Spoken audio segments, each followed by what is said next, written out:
Hola ¿Cómo amigos, anda, señor bienvenidos. Darín? Muy bien, saludos, un gran Ta- abrazo y mi respeto siempre. un Yo segundo, estamos, también. acabamos de entrar en vivo, por favor.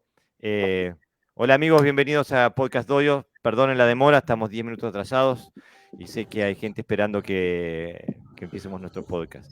Hoy estamos eh, con Gerardo Valves Sensei y Yarim Cross Sensei. Estamos esperando la llegada de José Navarro Sensei, que tiene problemas técnicos. Pero bueno, aquí estamos dedicados y decididos a dar lo mejor que podamos. Bienvenido, Sensei. Qué bueno Eh, conocerte, Darín. antes, Caramba, un placer, un placer. antes de empezar, no quería empezar sin dedicarle un segundo para mandarle un saludo a Luis Costa Sensei, que cumple años hoy. Felicidades, Luis Sensei, que pases bien con la familia. Y bueno, un añito más.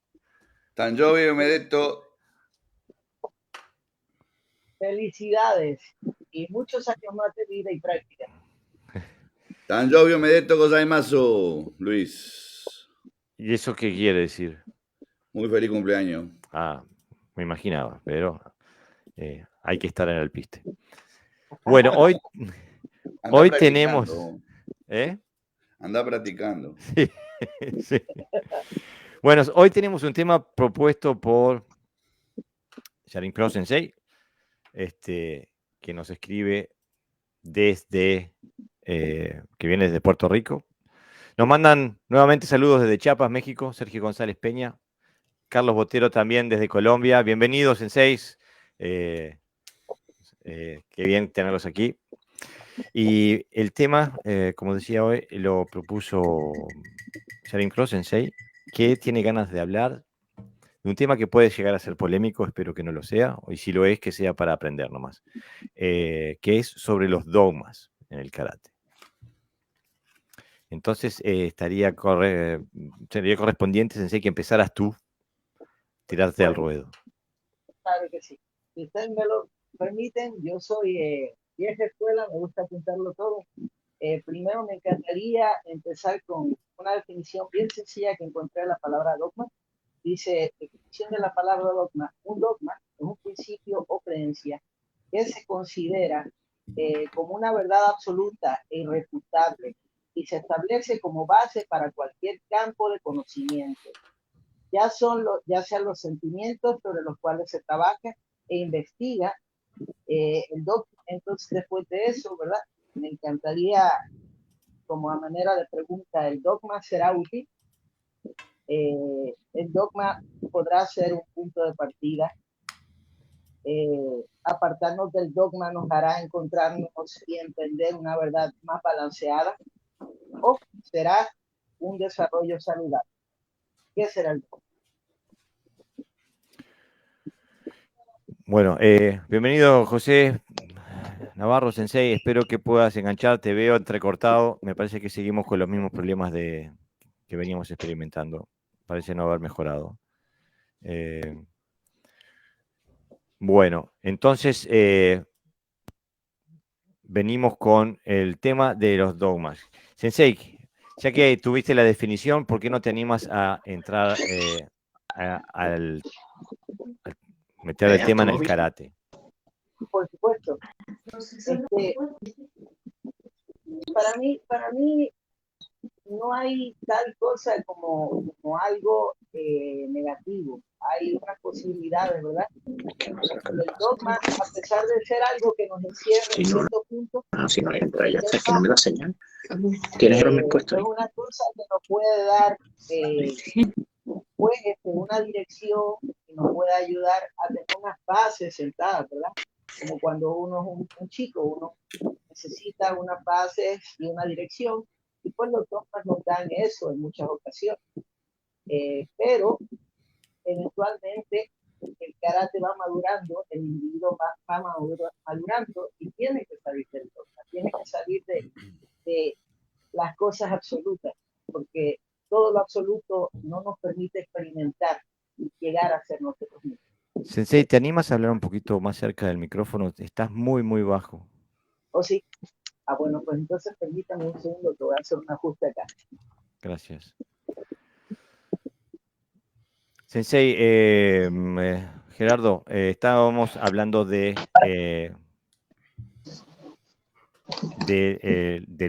del dogma dentro del karate. Pueden haber varias posiciones dentro de lo que es, cómo se entiende un dogma. Si partimos de la definición que nos dio Shaolin Sensei, un dogma es algo a lo cual no lo ponemos en tela de juicio, no dudamos, casi que ni hablamos sobre él, ¿no? Eso es un dogma, No te exactamente.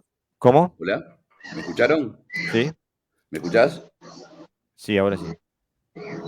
Que obviamente que eso es un dogma, algo que no se discute, se hace por fe. De eso abusan las religiones, justamente, ¿no? O sea, no pregunto, hago y punto. Está todo bien. ¿Hay un sonido atrás de alguno de ustedes dos que entra que Déjeme ver a ver si apagando el abanico de techo se no quita. sé si es eso, no creo que sea eso, no sé. Te va a morir de Bueno, calor. no, déjanos más, Sharin. Em, no, pero el tema es si es un tema positivo. Si un dogma es algo que sirva. Nunca es positivo un dogma. Nunca, ¿Qué dice? porque todo aquello que coarta tu posibilidad de pensar, de razonar por vos mismo, de llegar a conclusiones por vos mismo y sobre todo de ser vos mismo, no es bueno para el ser humano. Bueno, esa es mi opinión, por lo menos, ¿no? Sí, bueno, creo que podemos estar. No creo que haya nadie que esté en desacuerdo con ese postulado. Lo que sí pienso que quizás haya matices. Me parece que Yarim Crosta, Sensei tenía una visión más matizada.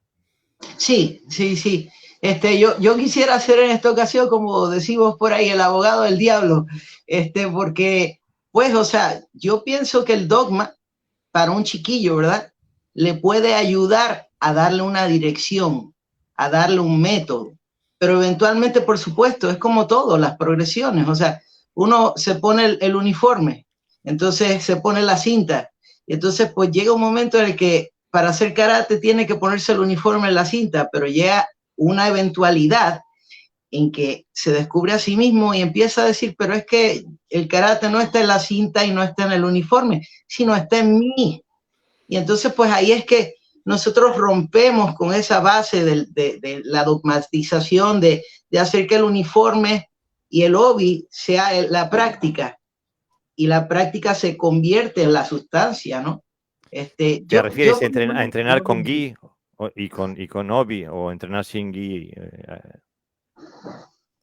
Sí, o sea, yo lo veo como que, por lo menos en mi caso personal, fue algo muy similar. O sea, nosotros le dábamos mucha importancia en la niñez al obi, a los cinturones, a los cambios de rango, a los uniformes, y eventualmente, con muchas décadas de trabajo, empezamos a darnos cuenta que lo que nos hacía estar en paz y en armonía con nosotros mismos no tenía nada que ver con eso. Y eventualmente a mayor plazo, ¿no? a más años, nos damos cuenta que realmente tener uniforme le resta a la práctica. Mira, Carlos Botero Sensei nos escribe, viene con un comentario que puede ser relevante. Dice, hay organizaciones que creen y hacen creer que el karate es una religión y se debe hacer como dogma.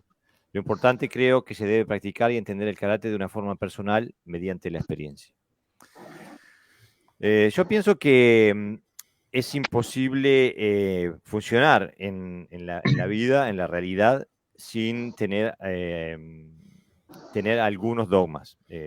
Por ejemplo, nosotros entendemos que la mayoría de la humanidad, no toda lamentablemente, pero entendemos que el planeta Tierra es esférico y hasta hace poco nadie ponía eso en duda. Ahora estamos retrocediendo en la capacidad intelectual de la humanidad y hay gente que pone en duda eso. Así está bien, Pepe, así te quedó bien. Y digo, entonces hay cosas que no necesitamos revisitar constantemente para comprender de que son reales, ¿no? Ahora, también estoy de acuerdo con Gerardo Sensei cuando nos dice que he visto el dogma como algo que no se pone en tela de juicio, que no se personaliza, que no se comprende. Entonces sí, es un freno a la liberación del individuo, ¿no?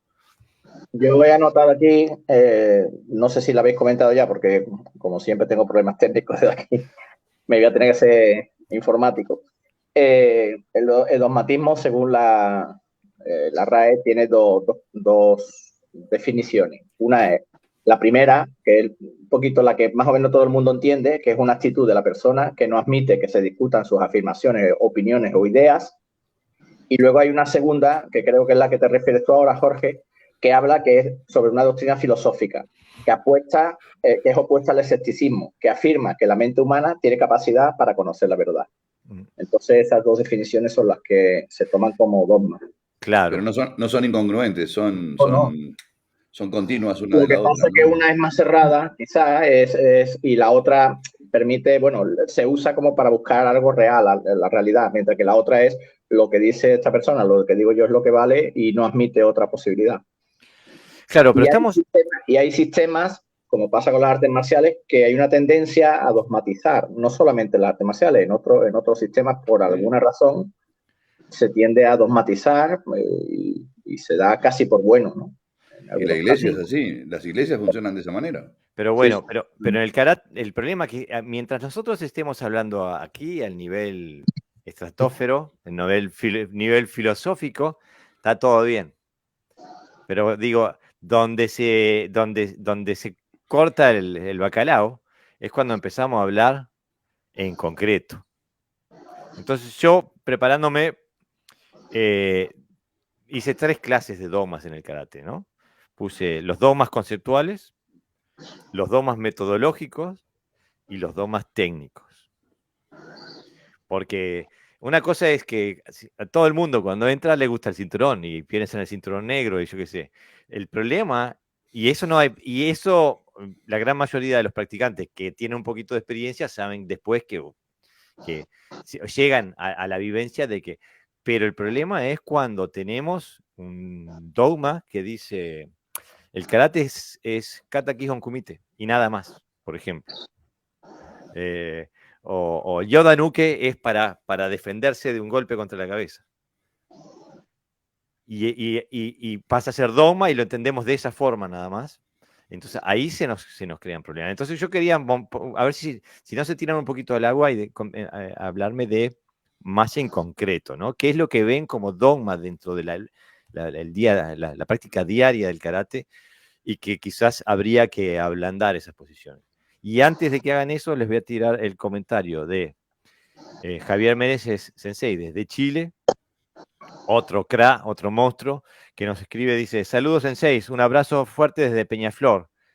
Creo que para dar dirección podemos establecer principios y contextos. Como dice Gerardo Sensei, el dogma es una mutilación de posibilidades y creo que siempre tiene un profundo fin político, siempre basado en la repartija del poder, en la rigidez del pensamiento y la mantención de conveniencias. Salió el Che Guevara. Está bien, estoy completamente de acuerdo. Totalmente, digo. Una de las cosas que si ustedes me lo permitiesen, el dogma en cierta forma, yo muchas veces lo he podido, digamos, parear con la idea del estándar, ¿verdad? La estandarización típica del karate, de decir esto es así, esto es así, esto es así, bueno, pues eso está bien, esto es así, pero en realidad no lo es.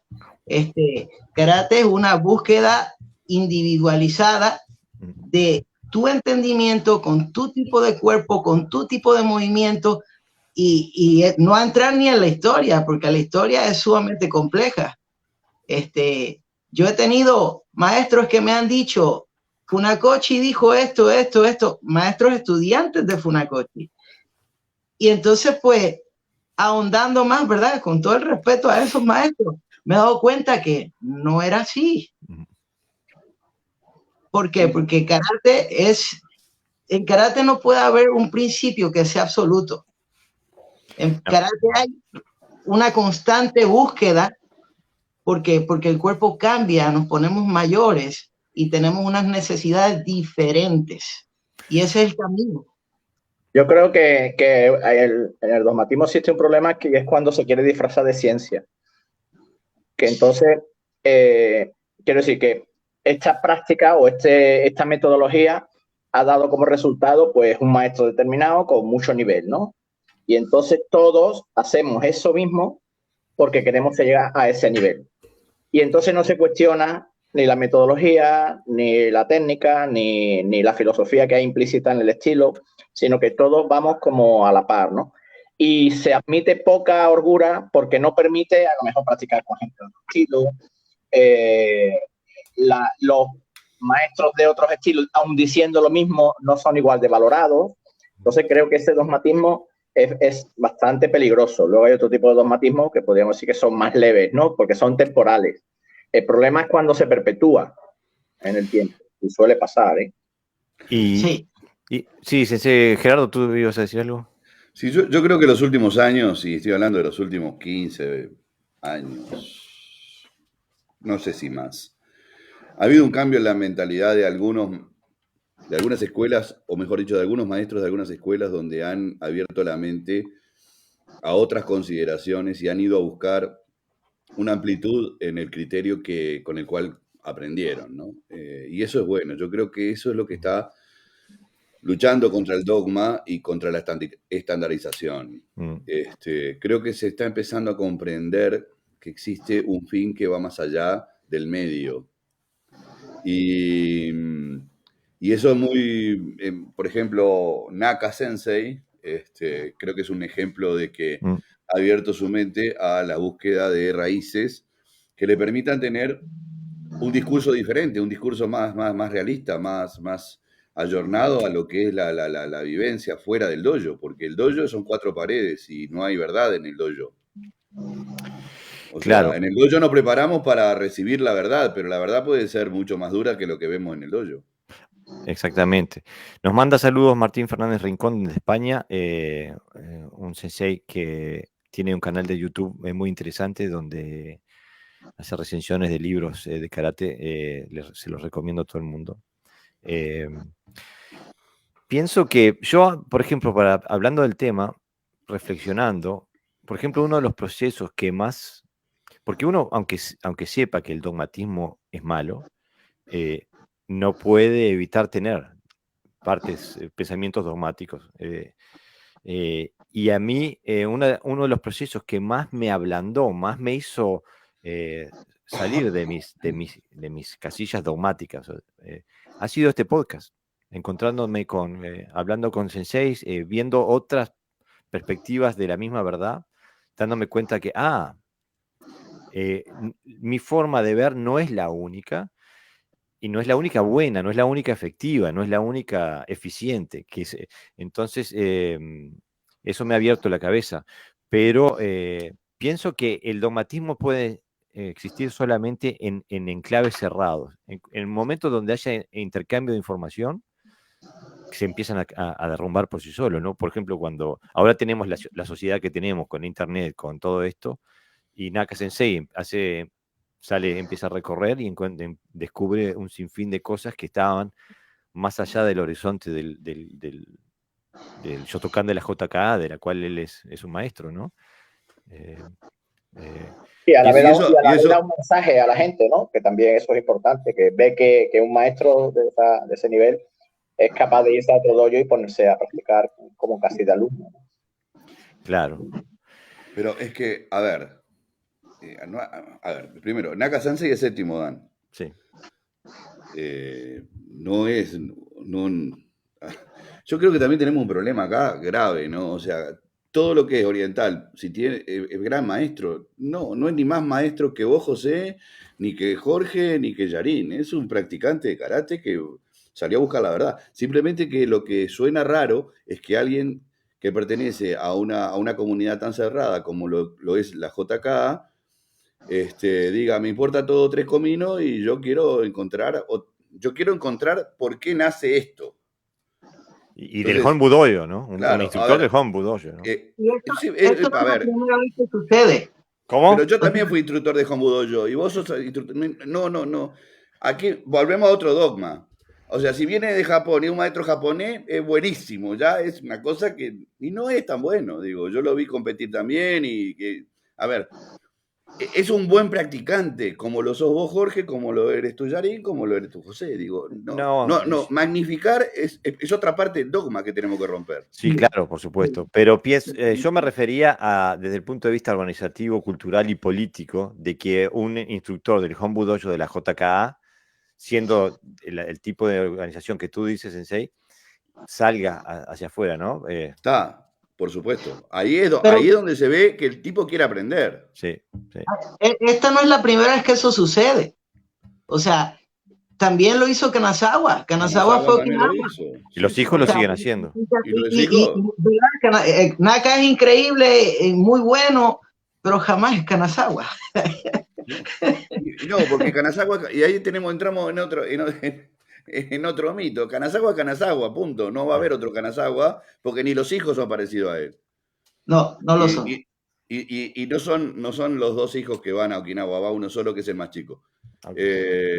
Pero, a ver, estamos llenos de dogmas, pero estamos llenos de estructuras también. Y cada vez que hablamos sale un dogma nuevo. Exactamente, abrís la boca y te salta uno.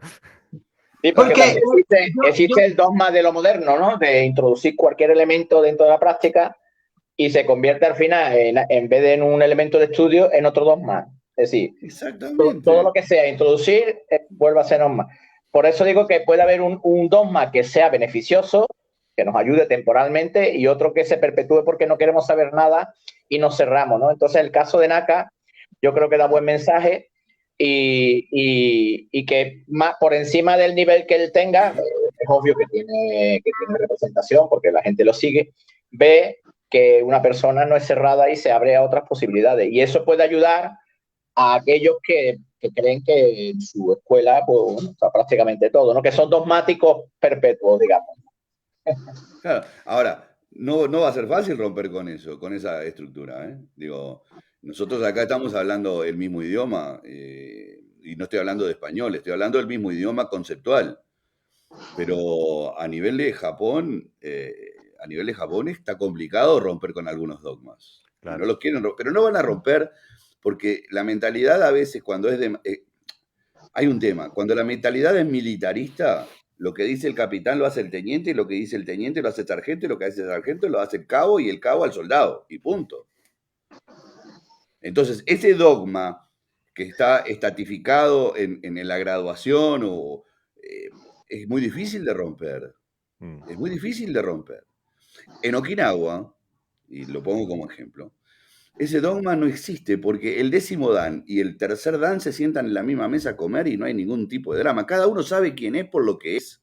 No porque tenga un... No porque alguien le... No te metas con ese porque ese 9º dan, no. No, nadie. No, yo he participado de comida donde estábamos todos y comíamos todo y tomábamos todo y conversábamos todo. Entonces, pero, Gerardo, ¿se puede cuestionar las metodologías que ellos hacen? Refiriéndonos al dogmatismo metodológico que hablaba Jorge, porque la metodología, al fin y al cabo, la que hacen es la de siempre, ¿no? O sea, va de escuela en escuela y no sé si se permite mucha holgura de cambio. No entendí, José, sí, perdón. En Okinawa, ese dogmatismo tan cerrado que nosotros vemos por ejemplo, Japón, en Occidente, donde se ha politizado el karate y por lo tanto necesita de ese dogmatismo para sobrevivir.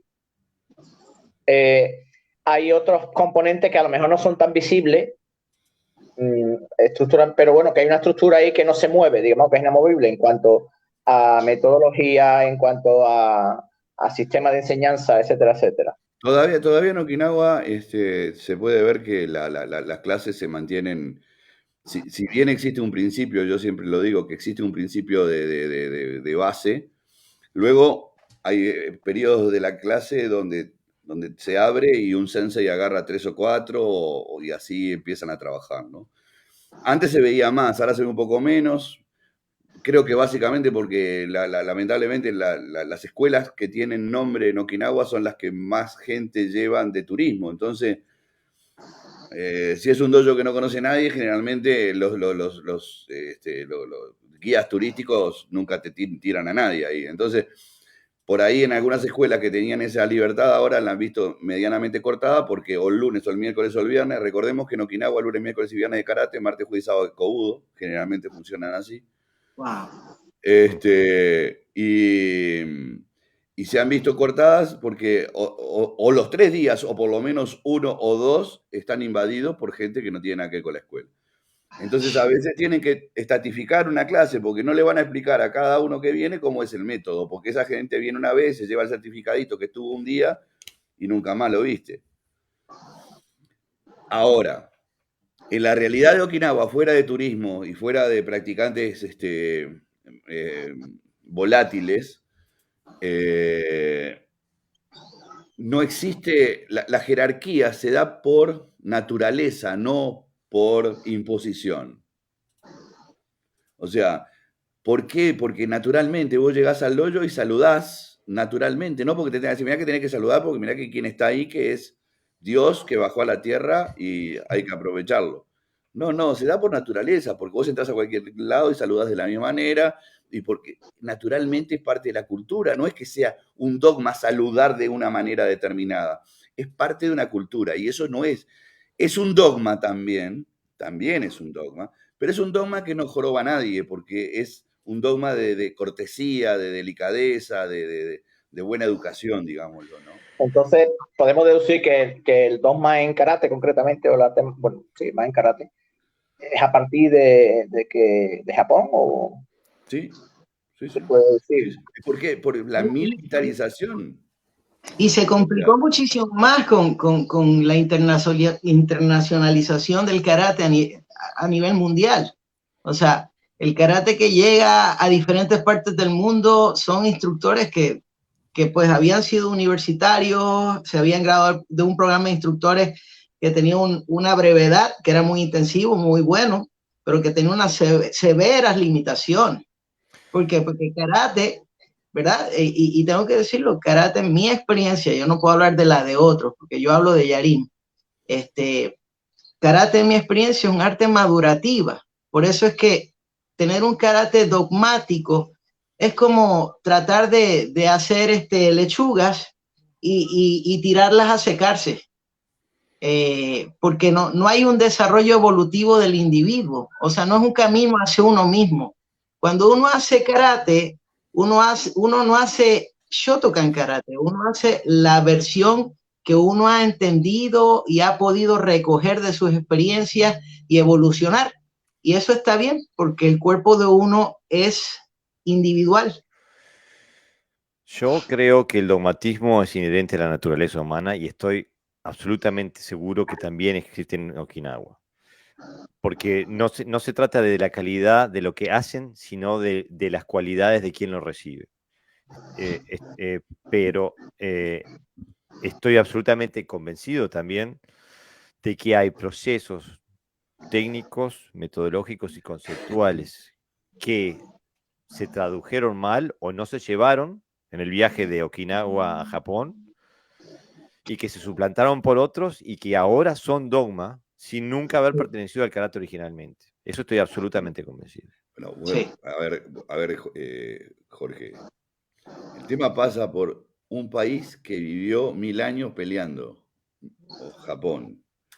Militarmente, aunque tuvieron sus 250 años de paz, aunque después volvió, fíjate que las universidades están uniformados como si fueran militares en las escuelas. Hoy por hoy sigue Japón uniformado de la misma manera que después de la restauración Meiji. Estoy completamente de acuerdo, pero Entonces ya hay estamos hablando de cultura dogma. ahí. Pero es que justamente es una cultura que se insertó en el karate, pero no en el karate de Okinawa, en el karate de Japón. A pesar de que Okinawa se japonizó en buena parte, siguió manteniendo, gracias a Dios, y sobre todo por los que se fueron antes de que sucediera todo eso y generaron en el exterior colonias, mantuvo una herencia diferente, totalmente diferente. Entonces, esa gente que volvió, vino con En lugar de tener una nueva idea, lo que trajo es retrotrajo la antigua y la puso otra vez ahí para ir luchando contra esa japonización que se come todo, que se come todo. Pero pienso que estamos hablando de cosas diferentes. Pero antes de ir ahí, saludos a Alberto Sensei desde México. Un gran abrazo y gracias por estar presente. Creo que estamos hablando de cosas diferentes. Yo me refiero a, digo, en Okinawa hay gente que tiene una religión, por ejemplo. Hay gente que tiene ideologías. O sea, tener un pensamiento dogmático es inherente a nosotros. Ahora, y estoy seguro que hay gente que toma la palabra de Sensei como dogma, aunque el Sensei no la quiera decir como dogma, no tenga una metodología dogmática. Pero en el karate de hoy, el gran problema es que tenemos en el karate moderno, el karate exportado, tenemos dogmas que no pertenecen, no han sido formados. Ni son un acervo cultural tampoco. Claro, no, pero lo peor es que no han sido formados no han sido fraguados en el laboratorio empírico de Okinawa. O sea, son foráneos y los hemos introducido en el karate, ahora son dogma del karate. Te voy a decir una cosa, Jorge, para que veas, pero te tenés que ir a Okinawa, obviamente, y te tengo que mostrar Okinawa, porque no, parece que yo estoy descubriendo, no estoy descubriendo nada, todo lo que viene de Okinawa, que fueron más de 8 o 10 veces, porque si vas una vez, 2 veces, capaz que se te escapan un montón de cosas. En Okinawa se casan por budismo y los entierran por shintoísmo, para que te des cuenta que, a ver, ¿dónde está el dogma? No, el shinden o el kamidana lo usan porque queda lindo, pero no porque te creas a ver, no son fervientes creyentes, o sea, creen, sí, creen en la naturaleza sobre todo, más que nada. Por eso son shintoístas, pero tampoco en un hacer. El okinawense es muy libre de espíritu, muy libre de espíritu. Y aunque está dogmatizado por Japón, en el fondo sigue siendo libre de espíritu, porque no se considera totalmente japonés. Sí, a lo que yo me refiero es que nosotros no podemos funcionar si no tenemos estructuras mentales que nos permitan, nos permitan procesar una información sin ponerla en tela de juicio. Por ejemplo, yo cuando pongo el señalero hacia la derecha, no le tengo que explicar a nadie que voy a dar vuelta hacia la derecha, porque ya es una estructura mental en todos los traficantes que entonces de ese punto podría ser considerado un dogma. Por eso yo digo que no podemos funcionar sin un dogma. El problema es cuando tenemos los dogmas incorrectos, o sea, los dogmas que no nos... No, pero lo que vos me estás diciendo no es un dogma, es una ley de tránsito, que no es un dogma. Un dogma es una cosa que te impone y no tenés que preguntar. Vos si preguntás por qué pones el señalero hacia la derecha, te van a decir, porque bueno, yo tengo que ver que vas a doblar hacia la derecha. O sea, un dogma es cuando te están diciendo, esto es así, y no preguntas. En Okinawa jamás te iban a decir, haga, no pregunte. Eso es una cosa que inventaron después. Allá te decían, pregunte lo que quiera. Y dije, pero ¿cómo? ¿No es aquello de haga, no pregunte? Pero, ¿Dónde está por eso te digo que lo que tú estás diciendo, lo cual respeto, creo que está viciado del mismo sentimiento dogmático que tiene una escuela de Japón. no, Aunque tu mente sea libre totalmente o se haya expandido. Mira, te voy a dar un ejemplo, y este dogma lo tienen hasta los okinawenses. Cuando tú apretás el botón de la luz y se prende la luz, tienes que tener una comprensión de los electrones que van por un cable que genera resistencia, que a su vez genera calor y luz, o simplemente sabes que aprieto el botón y se prende la luz. Pero que no me interesa, a mí me interesa que se prenda la luz. Claro, pero en karate funciona de otra manera. Estoy absolutamente seguro, pero a lo que yo me refiero es que no es a las que haya falta de información, es el que recibe la información que la dogmatiza. Yo os voy a poner un ejemplo. Yo tuve un maestro que era muy poco dogmático, era muy abierto, y eran sus alumnos los dogmáticos. Querían protegerlo constantemente en nuestra escuela y era tremendo porque al final casi vencieron los alumnos, claro, si no tenía que cerrar el dojo. y era aparentemente el maestro de los más, para ser japonés, de lo más libre que yo he conocido. Pero querían mantener, no sé si la exclusividad o el patrimonio cultural y marcial del maestro, pero de hecho el pobre murió no hace mucho y esos alumnos dogmáticos han tenido problemas entre ellos y se han separado todos. O sea, eso es es un dogmatismo que lo tienen automatizado, no lo ven como malo, no lo ven como negativo, porque creen que ese es el camino a seguir para mantener por ejemplo, en este caso, la tradición de su maestro. Podemos tener un dogma del karate típico. ¿Cuántos karatecas en el mundo hoy se animarían a decir que el kata no es bueno para el karate? Muy poquitos. Muy poquitos. Pero estoy absolutamente seguro de que la gran mayoría de aquellos que afirman que el kata es la base del karate no saben por qué. Ahí totalmente de acuerdo. De otro no estoy tan seguro, pero de eso sí totalmente seguro. ¿Pero eso es dogmatismo o simplemente que no tienen conocimiento suficiente? No, pero si tomamos las definiciones de dogma, que es algo a lo que no se pone en tela de juicio, no se intenta entender, ¿no? Y digo, es un dogma. ¿Por qué el kata está en el centro del karate? Estoy seguro que los senseis de Okinawa que salieron con eso sabían perfectamente por qué. Sí. Ahora, nosotros, como decía Sensei, todo lo que viene de Oriente lo colgamos y le prendemos velita, en vez de intentar digerirlo y estudiarlo, decimos, el de kata está en el centro, y nos quedamos en eso. Y ese es el gran problema que tenemos en el karate, no personalizarlo. Y no poner todo. Porque te tienen que enseñar a ser libre. Claro. ¿Te acuerdas cuando hablamos del Club de los Poetas Muertos? ¿Qué es lo que pretendía la película en sí o el mensaje que te mandaba? O sea, un docente tiene que enseñar a ser mentes libres, espíritus libres. Y en el karate tiene que ser lo mismo. Pero lamentablemente la gran mayoría no. Y ahí sí estoy de acuerdo que la herencia que hemos recibido de la cultura japonesa hace más difícil la liberación del dogma. Por eso decía que hay sistemas que el dogmatismo se perpetúa porque se usa para mantener la tradición. Contra menos pienses, mejor. Más la tradición dura más. Y tampoco entiendo la obsesión, el dogmatismo que hay con la tradición.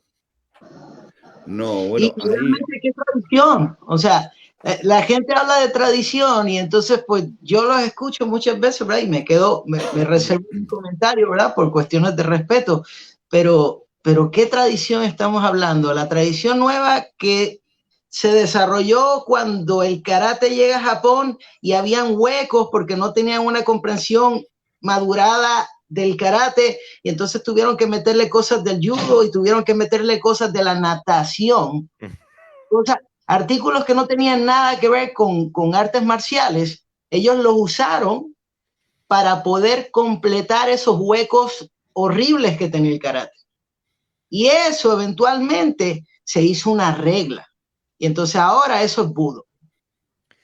Claro. Por eso yo digo que karate do no es budo. Pero para mí, si uno quiere proteger una tradición, hay que ir a Okinawa y aprender el karate. No es solamente ir a Okinawa, porque en Okinawa no te volvés siendo Matsumura, no venís siendo Matsumura después. No, pero hay que pertenecer al karate okinawense, ¿no? Tampoco es eso, o sea, sí tenés que tener una idea de dónde nace todo esto y cómo nace. También no la otra parte es también hablar con propiedad y aceptar las cosas. O sea, lo que nos da poder realmente es aceptar quiénes somos y saber de dónde vinimos y qué es lo que estamos haciendo. Eso nos da el salir del dogma. El dogma es una buena forma, es como escribir. Para poder escribir usted necesita utilizar las letras, ¿verdad? Esa base está ahí. Pero entonces es muy diferente poder elaborar un poema o hacer un escrito que sea algo personal. Entonces ya la estructura sale de esa base limitante y entonces se convierte en una pieza de arte. Y eso es karate. Mira, una cosa que está diciendo Yarin, creo que hay un ejemplo bien claro. En Occidente nosotros escribimos la poesía con una métrica determinada que tiene una X cantidad de palabras para que tenga un sentido. ¿Ustedes leyeron poemas japoneses? No. Sí. Yo lo Ay, termino de leer traducido. y no lo entendí. Leo 25 poemas y no lo entiendo. No respetan métrica ninguna, no sé. Pero es lo que sentía ese tipo en ese momento y lo escribió y nadie se pone a pensar si... a ver, no quieren interpretarlo. Solamente respetan que fue una expresión de alguien en un momento determinado. Nosotros los occidentales, que somos tan así, tan raros a veces, queremos interpretarlo todo. Sin embargo, en karate no hacemos eso.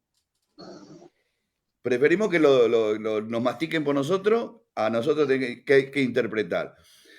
Si el karate se manejara como ese poema escrito que yo no entiendo, capaz que tendríamos otra forma de visualizar una esencia. Pero queremos interpretar queremos interpretar algo sin entender la cultura. Y eso es difícil. Pero el tema es profundísimo porque hay tantas visiones. Ayer, me parece, o anteayer, un sensei muy reconocido hablaba de que su escuela estaba definida por un libro que había sido editado por su sucesión en el año tal, y todo lo que no tuviera dentro de ese libro no era de la escuela. ¿Y quién es ese personaje? No quiero no decir el nombre, pero... A ver, pero a ver, en primer lugar a ver, yo respeto a todo el Hay mundo. toda una religión que se basa en un libro, ¿eh? En los dos mormones. Claro, me estás hablando, para mí que es el libro del mormón, entonces. Eso es.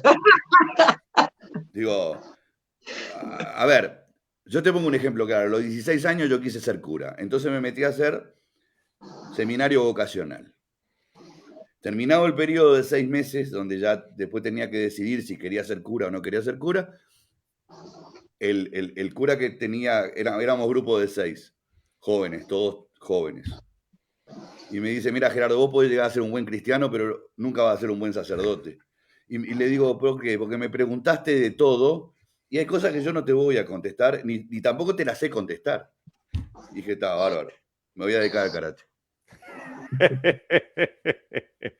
No, pero por eso justamente te digo, ¿qué se Te define? matan la vocación, ¿entendés? Seguro. El dogma te mata la vocación. Eligió con el mazo dando, en vez de a Dios rogando, eligió con el mazo dando, ¿no? Claro, pero por eso digo, hay que dejar la obsesión con la tradición. Si querés proteger una tradición, tenés que proteger, saber, conocer esa tradición y vivirla. No proteger los dogmas de una tradición, decir, si no está acá, no es, si no está en la Biblia, no es cristiano, ¿no? Como digo, y eso es un caso más, capaz más acentuado. Eso es un fenómeno, ¿verdad? Que yo constantemente observo hoy día con el internet. Estas escuelas que se han ahondado en la figura de este maestro, ¿verdad?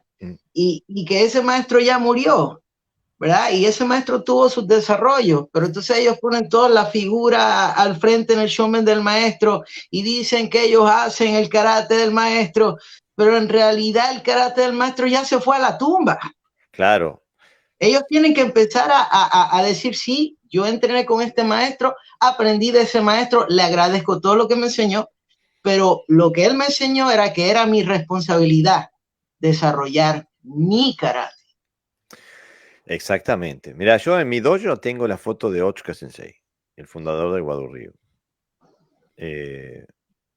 Y no porque yo haga el karate que hacía Otsuka Sensei, pero cada vez que entro al dojo y cada vez que salgo al dojo, me doy vuelta hacia él y le digo, gracias por el camino y gracias por la inspiración. Pero el camino es mío.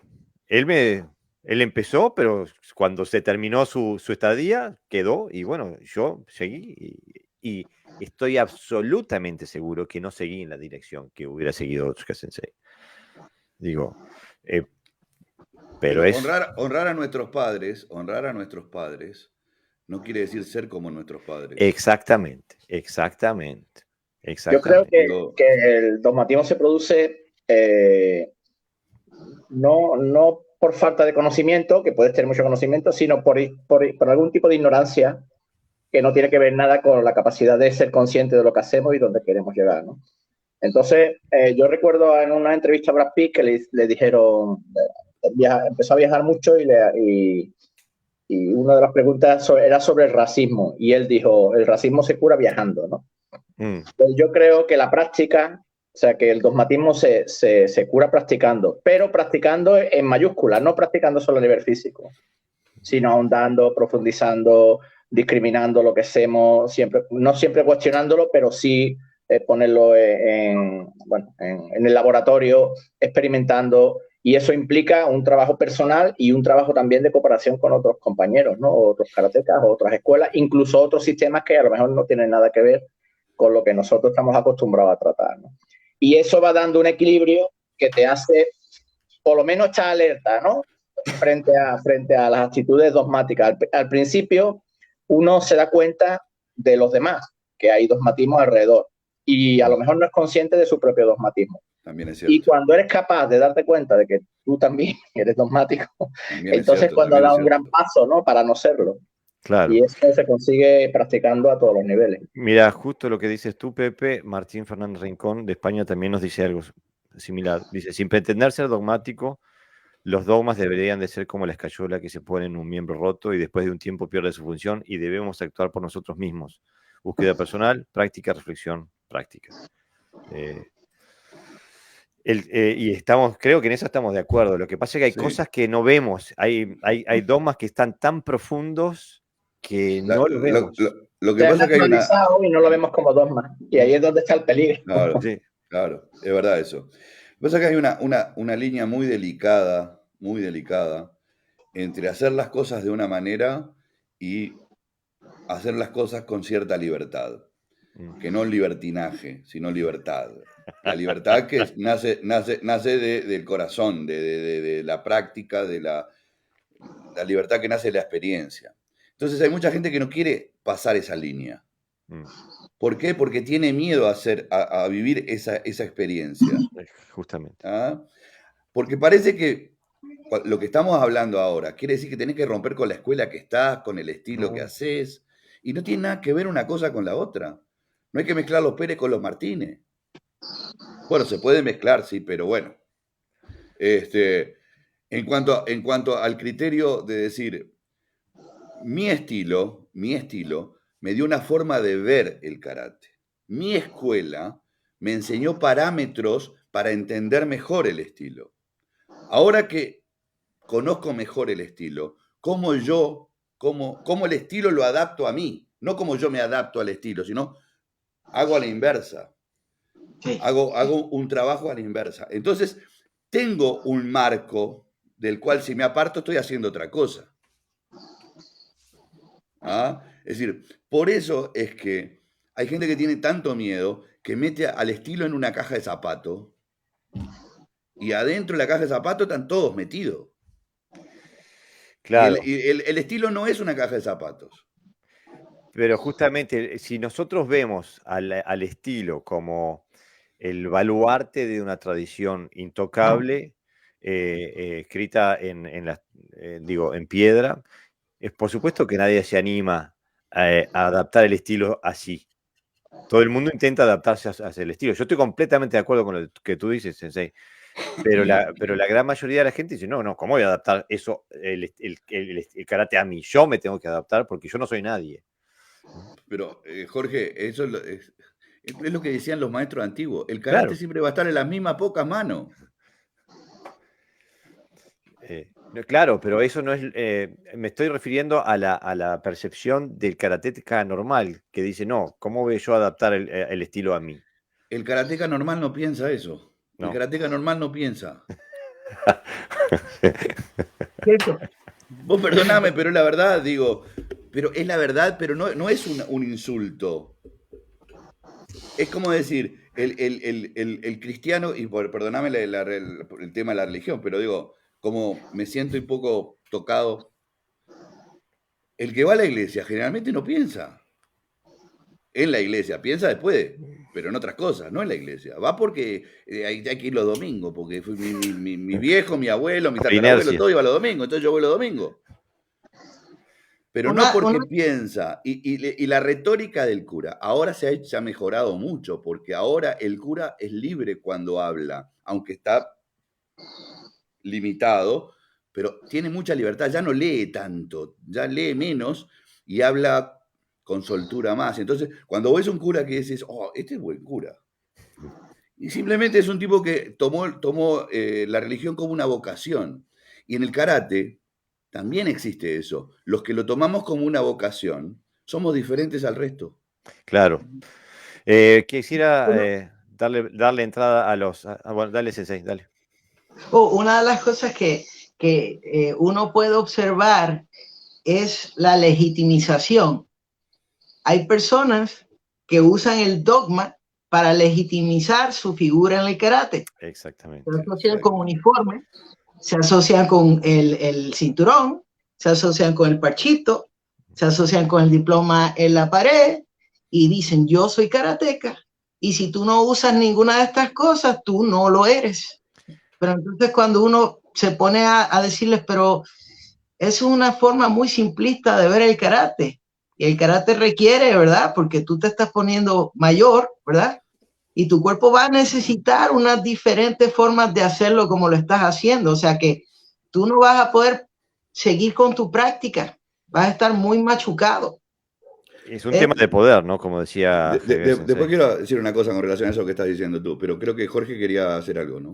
Quería enganchar a la audiencia que está escribiendo.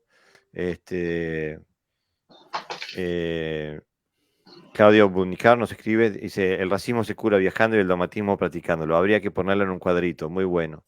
Javier Meneses Sensei nos escribe, nos dice, muy buen ejemplo el de Sensei José, el dogmatismo se cura practicando, tremendo.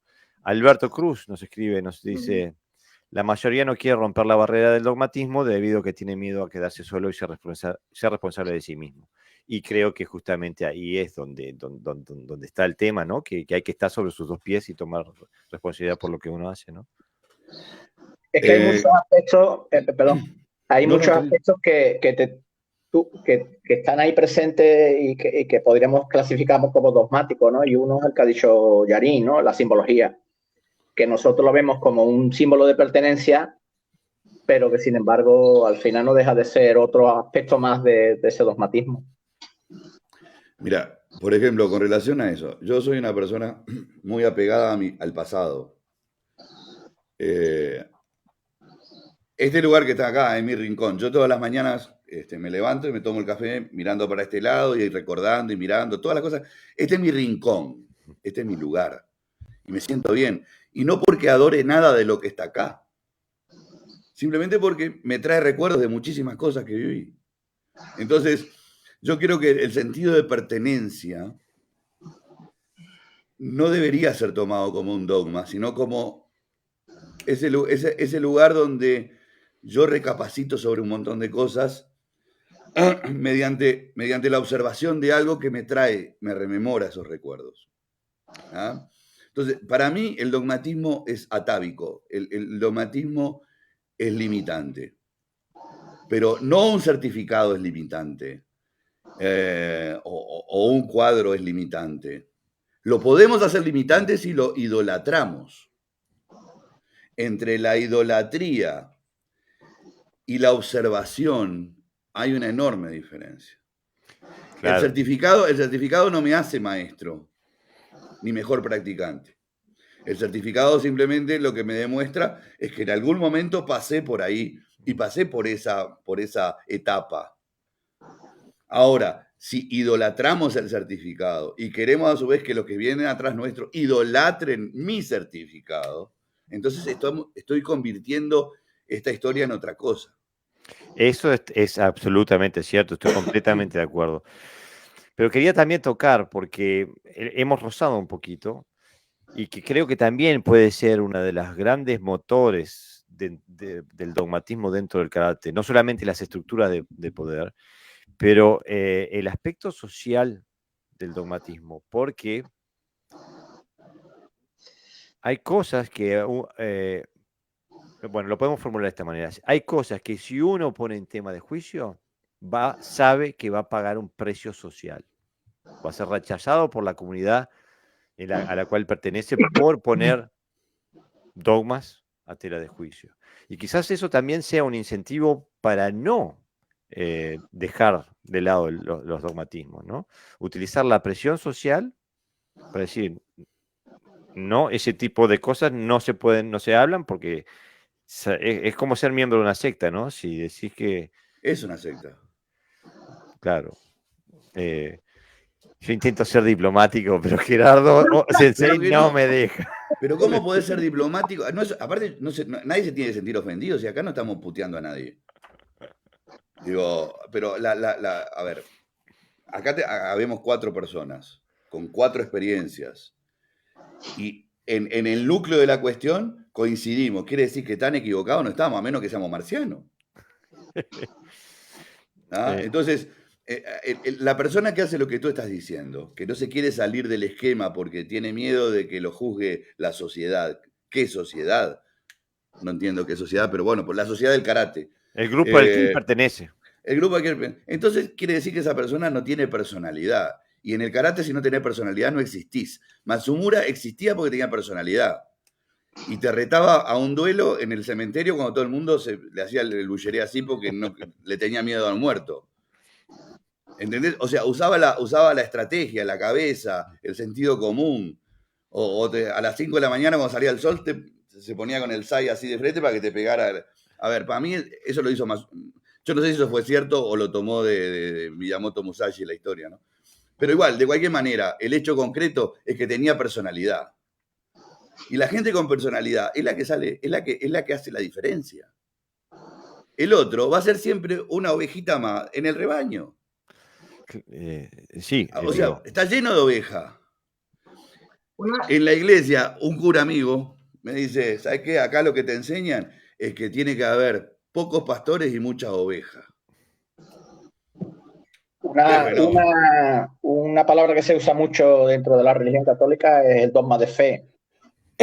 Sí, es que el dogma es fe. Es un dogma de fe. Tú tienes que creer porque sí. Entonces hay toda una cultura alrededor de la religión, que lo hay en todos los lados también, en otros lados por lo menos, que te incitan precisamente a eso, ¿no? A no pensar, a no...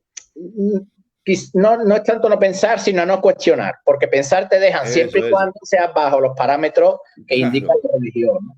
Claro, pues claro. Cuando el karate, las vacas vuelan, pero bajito. Exactamente, vuela lo que uno quiere, ¿no? Entonces el karate también, aunque no lo queramos, tiene algo de religión, porque es algo que está implícito en nosotros. Para uno será sintoísmo, para otro catolicismo. Yo conozco a un maestro de Yaido que es católico, y entonces en su dojo tiene una cruz y, en vez de un símbolo japonés. Y entonces cada uno al final se lleva a su terreno, ¿no? En la medida que tú hayas, digamos, vivido o sufrido esa cultura, cualquier cosa que hagas la vas a convertir en dogma. Entonces, también no es que el karate vaya ya con el sello de dogmatismo, no, sino que cada uno dentro de su pequeña sociedad pues introduce ese elemento, muchas veces por la propia supervivencia de lo que él piensa que es supervivencia para el karate que hace, ¿no? Porque si no, la sensación que tiene mucha gente, si no se sitúa en ese campo de cohesión que es el dogmatismo, es un suelo resbaladizo, porque estás constantemente empezando, estás constantemente planteándolo todo. Lo que hago ahora no tiene por qué servirme dentro de un año, y como decía antes Gerardo, eso se necesita mucha energía y mucha valentía. No todo el mundo quiere estar siempre resbalándose, lo que quiere hacer sus catitas y que tenga un grupo que le diga, uy, qué bien haces, y él a la vez le dice a los demás que hacen bien, y nos movemos en esa pequeña sociedad dogmática donde yo estoy cómodo, y entre ellos evolucionan en la medida que ellos piensen que crean en ese tipo de evolución, ¿no?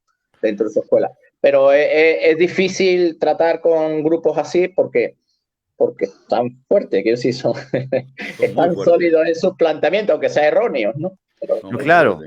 Pero, son muy fuertes, pero son como cristales. Sí. Porque hay organizaciones que nacieron muy fuertes, una organización que nace muy fuerte, pero cuando se rompió la cabeza se partió en 70 pedazos. No voy a decir quién es, no, que cada uno se lo imagine. Entonces quiere decir que después crearon un montón de 70 y pico de pequeñas estructuras que te demuestran que la realidad no es la última verdad esa. Estamos hablando de la escuela de la última verdad. No sé, cada uno que piense lo que quiera.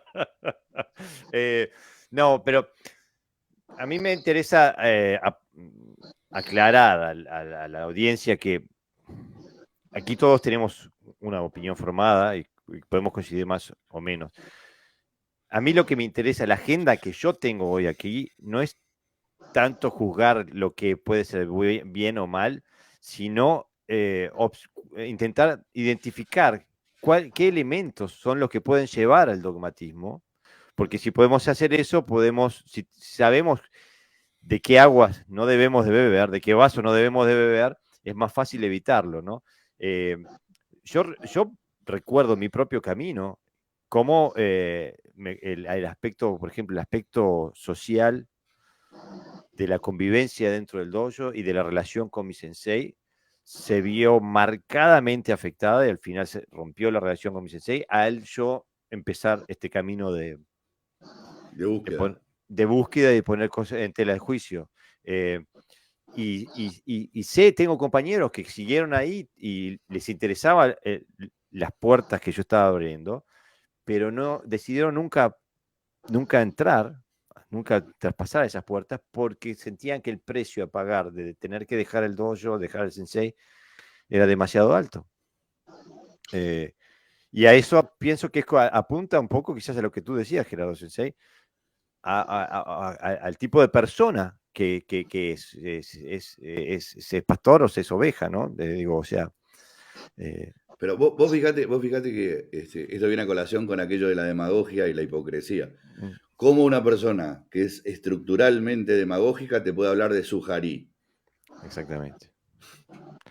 Es la contradicción más grande que puede haber, porque lo que menos quiere es que las cosas se rompan, se acomoden, porque ahí se puede descubrir otra cosa. Sin embargo, yo estoy cansado de escuchar a eximios maestros hablar de sujarí cuando tiene una escuela que es más cerrada. Iba a decir una grosería, pero no, ¿sabes? Porque hablar de sujarí habla de una excepción, que es la de ellos mismos. Nadie puede hacer lo que hice yo. es para autoengrandecerse, ¿no? El sujarí es para mí, no para ustedes. El uso de un mismo lenguaje también esconde cierto dogmatismo, ¿no? Porque parece que estamos hablando de lo mismo, pero no se está hablando de lo mismo. Entonces esa es una de las claves, ¿no? Cuando se exagera el lenguaje, por ejemplo, cuando el lenguaje es demasiado exagerado para explicar cualquier cosa que es simple, que se explica con dos movimientos o una conversación en un café, y se le da demasiado protagonismo a conceptos extraños, a conceptos que a lo mejor solamente entiende el maestro y hay que pasar una serie de años para para entender. Eso es clave también a la hora de detectar si una escuela o hay cierto dogmatismo alrededor de lo que se practica. Porque si el karate no es simple, entonces estamos que te hable categóricamente es una indicación de que sea dogmático, ¿no? Mirá, nos escribe Claudio Budnicar otra vez y apunta a eso. Dice, el que mantiene el dogma no quiere tener personalidad y hacer algo nuevo o interesante. Solo quiere subir en la estructura administrativa de ese grupo y algún día ser el objeto de nuevos adoradores que lo idolatren a través del dogma.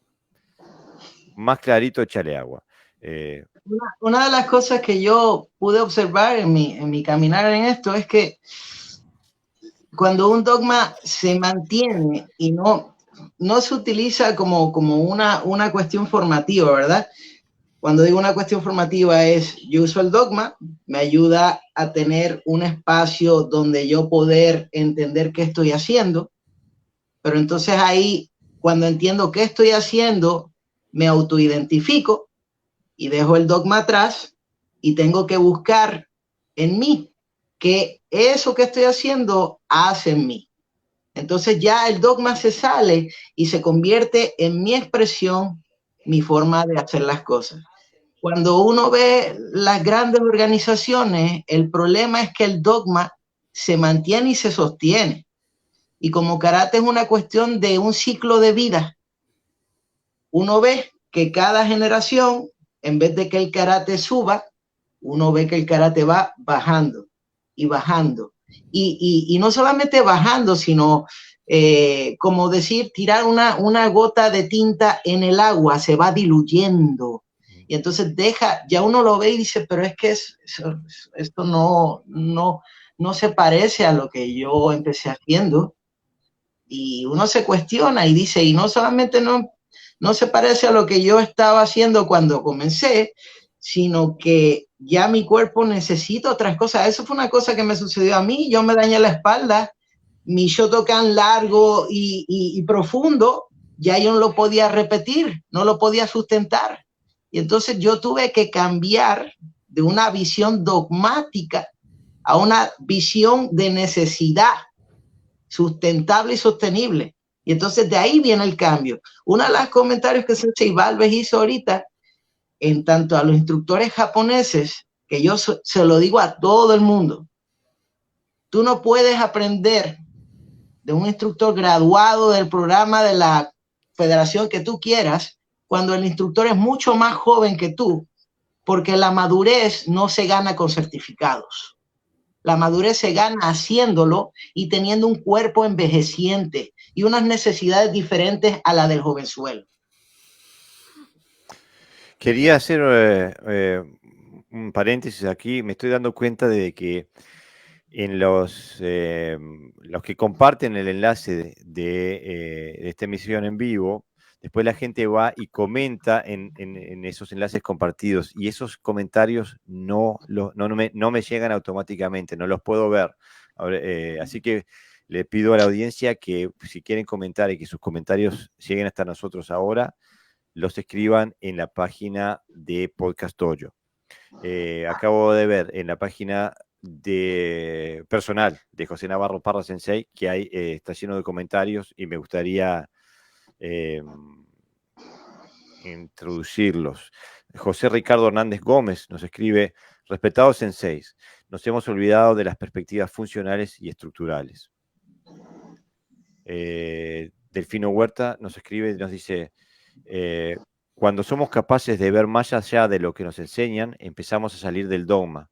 Pero al principio es muy difícil porque tenemos tanta ansia de aprender que terminamos idealizando y por ende dogmatizando. Saludos desde Veracruz, México. Los veo cada vez que puedo, pero siempre los escucho. Muchas gracias, Delfino. Muchas gracias por el comentario y por escucharnos. Daniel Alvarado Sensei nos escribe, dice: saludos, yo creo que los dogmas en el karate son producto de la japonización, por ejemplo en estilos japoneses como Tenshin Shoden Katori Shino Ryu. Lo más importante es mantener la tradición por encima de la funcionalidad. Esto quiere decir mantener todo tal como lo dejó el fundador, escrito hace casi 600 años. Esto en karate no existe. Desde tiempos de Sakugawa, cada generación cambió lo aprendido e incluso tuvieron varios maestros sin ningún problema. Eso apunta a lo que decía Gerardo Sensei. Y también dice Juan Carlos Vicente Rodríguez: la tradición consiste en copiar y transmitir de forma piramidal los mensajes y las enseñanzas de tus maestros, con todos sus defectos y sus errores, de manera que tenemos que llegar a un punto en el que seamos nosotros los que adaptemos nuestra propia tradición. Y bueno, es un tema que evidentemente da mucho para hablar y trae muchos pensamientos a la cabeza del practicante. Lo que pasa es que me parece que también hay mucha gente que confunde dogma con tradición y no tiene nada que ver. La tradición puede o no tener dogma, dependiendo, pero normalmente la tradición es otra cosa.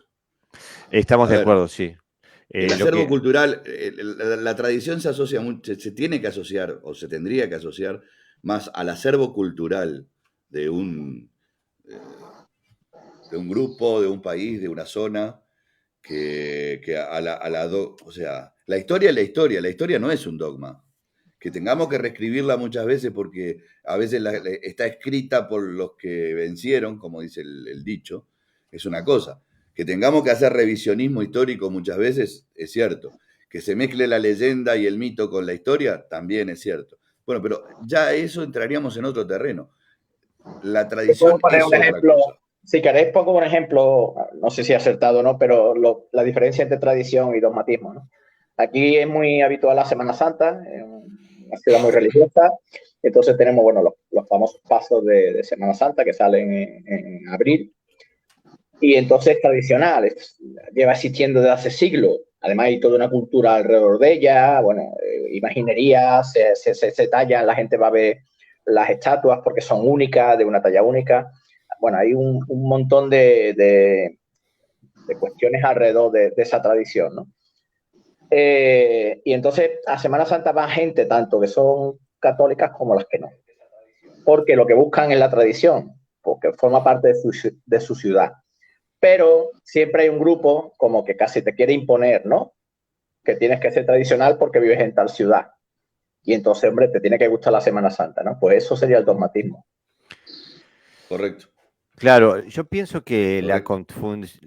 la confusión viene a veces porque muchas veces aquella gente que se erige como baluartes, defensores de la tradición, tienden también a tener posiciones muy dogmáticas. Pienso que por ahí puede venir la confusión. Y de En la página, privilegio. claro. Y de privilegio. Y aparte, como a lo que apuntaba Javier Sensei, que apuntan a mantener estructuras de poder que los favorezcan, ¿no? Claro. En la página de Facebook de Gerardo Sensei también vienen comentarios. Alberto Carmelo Zócoli, excelente entrevista, mis saludos y respetos desde Uruguay, alumno de Sensei Gerardo Bailes. Muchas gracias. Si no me lo dicen a mí. José Andrés Rey escribe, a mí lo que me afecta es esa idea que tienen, por lo menos acá. El sensei tiene razón en todo y no se puede opinar, a tal punto que llegan a apoderarse de tu vida personal. Tú no puedes entrenar con tal persona o no puedes hacer tal kata, uno personal y otro de día íntimo. Lo gracioso de chico que pensaba que era así, reunidos en ronda a los pies de un sensei escuchando como si lo que salía de él fuera la verdad indiscutible. Ya parece una religión a veces y trato de alejarme de eso. Puedo equivocarme Es del un más tema. sectarismo quizás, ¿no? Que dogmatismo. No, pero también que es parte de todo. Sectarismo y dogmatismo van de la mano muchas veces, ¿no? Pero aparte de otra cosa, también eso depende. Lo que pasa es que también nosotros a veces en nuestro camino, o porque estamos gastados, decimos cosas que pensamos que ya con decirla se da sobreentendido a lo que queremos llegar. Y muchas veces no sucede así porque el que está adelante no tiene la misma capacidad receptora o está en la misma sintonía. Yo le comentaba la otra vez a Jorge que yo durante una época en mi vida, al terminar la clase, siempre hacía una suerte de anécdota sobre algo que había sucedido. Y siempre trataba de sacar una conclusión que fuera buena para todos los que estábamos ahí. Pero un día dejé de hacerlo y a través de un problema que surgió dentro de la escuela, yo dije, bueno, ¿qué es lo que ha pasado? ¿Por qué tenemos esta problemática? Y uno dijo, lo que pasa es que usted no nos hace más cuentitos. Entonces, y esto lo digo porque viene a colación en cuanto a que aparentemente la gente tiende a confundirse o tendemos nosotros, los que impartimos clase, a dar sobreentendido muchísimas cosas que en definitiva no están entendidas. Claro, exactamente. Y pienso que justamente que viene por ahí la cosa. Nos sigue escribiendo José Andrés Rey, dice, totalmente cierto, el karateca normal no piensa. Los karatecas se entrenan sin personalidad, son obedientes, no les dejan cuestionar y son traidores si lo hacen. Es verdad.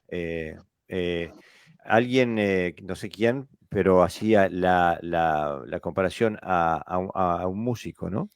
No, el karateca puede tocar nada más que de partitura. No le deja nunca interpretar la partitura, ¿no? Siempre tiene que tocar de partitura. Javier Meneses Sensei se tira al agua, dice, y me encanta, dice, creo que un dogma no puede ser formativo. La formación o aprendizaje, por definición, es un acto de suma de herramientas para la autonomía. Más bien, el dogma responde a un fenómeno instruccionable que a un proceso educativo. Es posible. Es un tema profundo a cómo entrarle, ¿no? Porque ya ahí estaríamos también hablando de temas pedagógicos que Lo pueden... lo que pasa es que yo entiendo lo que dice él porque es un buen pedagogo aparte, entonces por ahí también extra karate, él como docente es muy bueno. Yo creo que el dogmatismo también surge porque hay una jerarquía muy definida, ¿no? Porque, por ejemplo, en los centros, bueno, hay centros escolares que sabemos que, bueno, que tienden más a una línea e intentan dogmatizar, pero lo normal es que intenten educar. Y hay una representación de alguien que sabe y gente, bueno, que quiere aprender lo que esa persona sabe. Y no existe una jerarquía tan definida, ¿no? Donde uno no quiere ser el maestro, ¿no? Se lo quiere incluso saber más que el maestro. Y en el karate creo que la jerarquía también marca un poquito ese dogmatismo. Yo creo que siempre que hay una institución, hay algo piramidal, hay una tendencia también a lo mejor a que ese fenómeno aparezca. Es posible que venga por ahí. Me parece que no habías terminado vos, Sensei. Sí. Ahora ya me fui a los Montes de Úbeda, no tengo la más pálida idea de lo que iba a decir. Sigamos hablando. Sí, me parece, yo vuelvo a la definición del dogma, ¿no? Dogma es una proposición que se asume como principio innegable e irrefutable de una ciencia o doctrina. Los dogmas constituyen la base de la fe y como tales deben ser acatados, aceptados y practicados por sus seguidores. En el sentido amplio entendemos por dogma el conjunto de postulados que rige una religión, doctrina, ciencia o sistema. Los fundamentos de un dogma no están sujetos a discusión o cuestionamiento. Su verdad resulta inobjetable, sea demostrable o no, sea comprensible o no. Y desde esa perspectiva, creo que me estoy refiriendo a lo que dice Javier Sensei. Desde esa perspectiva, creo que, o sea, si tomamos esa definición, pienso que hay un montón de áreas en las que no podemos funcionar si no partimos desde un cierto esquema dogmático. Siempre y cuando en el proceso educativo nos indiquen y nos den las herramientas de cómo abordar y romper los dogmas. Por eso yo explicaba que había daba el ejemplo de prender la luz, o sea, de cosas de las cuales no nos ocupamos y las aceptamos como verdades sin comprenderlas. No porque estén incorrectas o correctas, simplemente no las ponemos en tela de juicio, por eso las defino como un dogma. Ahora, el tema es si es parte de la cultura nunca poner en tela de juicio el dogma. Vos fíjate una cosa que viene a colación. Vos sabés que los rabinos no escriben, porque si escriben se convierte en ley. ¿Ah? Y esa es una de las razones que, a pesar de que estamos hablando de la religión judía, que es una religión bastante dogmática, ¿no? Pero sin embargo no le quieren agregar más dogma, por eso no escriben. A ver, lo que tú decís en cuanto a que necesitamos comenzar la instrucción medianamente dogmática, esto a mí me rechina un poco en el sentido de que, por ejemplo, he visto a muchos, y esto te lo hacía mención también la vez pasada, que en relación al Uchiuke, por ejemplo, al Sotouke en Shotokan, que decían, vengo desde acá porque es un niño y entonces le hago recorrido, hace gimnasia, lo entiendo de una manera, pero ya cuando es joven digo que vamos a hacerlo de acá, porque ahora ya cuando es adulto y lo entiende, entonces lo hacemos de acá. Digo, a ver, ¿por qué no le enseñamos desde el principio cómo va? Después que, claro, lo va a ir madurando, pero a la defensa va a ser acá, porque el cuerpo es lo que tiene que defender, no el aire que viene de allá. Es decir, no necesariamente tengo que tener un sistema de instrucción dogmática para generar una instrucción correcta. No, pero mira, capaz que yo entendí mal, ¿eh? No, es que sí, no entiendes lo que yo quiero decir, porque cuando tú me enseñas un uchiuke correcto, yo no tengo las herramientas para poder discernir si lo que tú me estás enseñando es correcto o no es correcto. Y lo si te lo tomo... enseño incorrecto, tampoco lo tenés. No, claro, no, pero por eso, pero cuando tú me dices algo, yo lo tomo por fe, porque como no tengo las herramientas para... Por eso, Pero ese es el problema, que no se lo explica. Por eso el karate del por qué y el karate del cómo. no, pero si volvemos al ejemplo del niño, el niño tampoco tiene las herramientas para discernirlo. ¿Qué es ese ruido que está entrando? No sé, tenemos un montón de Hay búhos ahí. música. Entonces, el que lo recibe, a veces, al principio no está en posición de comprender la fisiología o la táctica o lo que sea, o la técnica, y lo toma por lo que en base a la confianza o a la fe o la autoridad del profesor. Correcto. Pues, desde esa definición de dogma, digo yo, no que sea bien o mal lo que se enseña. Yo creo que uno de los... Perdón, Yarin. Yo creo que uno de los grandes errores que ha tenido la instrucción de karate es que se ha enseñado mal desde el principio. Se ha enseñado desde parámetros totalmente fantasiosos. Bueno, ese es un gran problema que tenemos. Y entonces ya ahí es un niño que nació muerto. Una pregunta, ¿y no les parece que romper con el proceso del rompimiento del dogma es un proceso de maduración natural? O sea, nosotros tenemos una idea que muchas veces la vemos absoluta, pero entonces hay una batalla de uno mismo, de lo que yo le llamo los dolores de crecimiento, ¿verdad? Uno va a la batalla y tiene a alguien que le influencia, le dice, mira, esto no va, eso que tú tienes está bien, pero realmente no es así. Entonces, eso se hace de esta forma. Entonces ya empieza un proceso. Entonces el dogma, en términos de funcionalidad, sí cumple una necesidad, sí cumple una base, un principio en el cual uno basa una creencia, y llega un momento en el que las influencias de la vida, de la maduración, de las fuentes externas, nos ayudan a romper con el dogma, y entonces ya esa necesidad de aprender, de madurar, sí se da.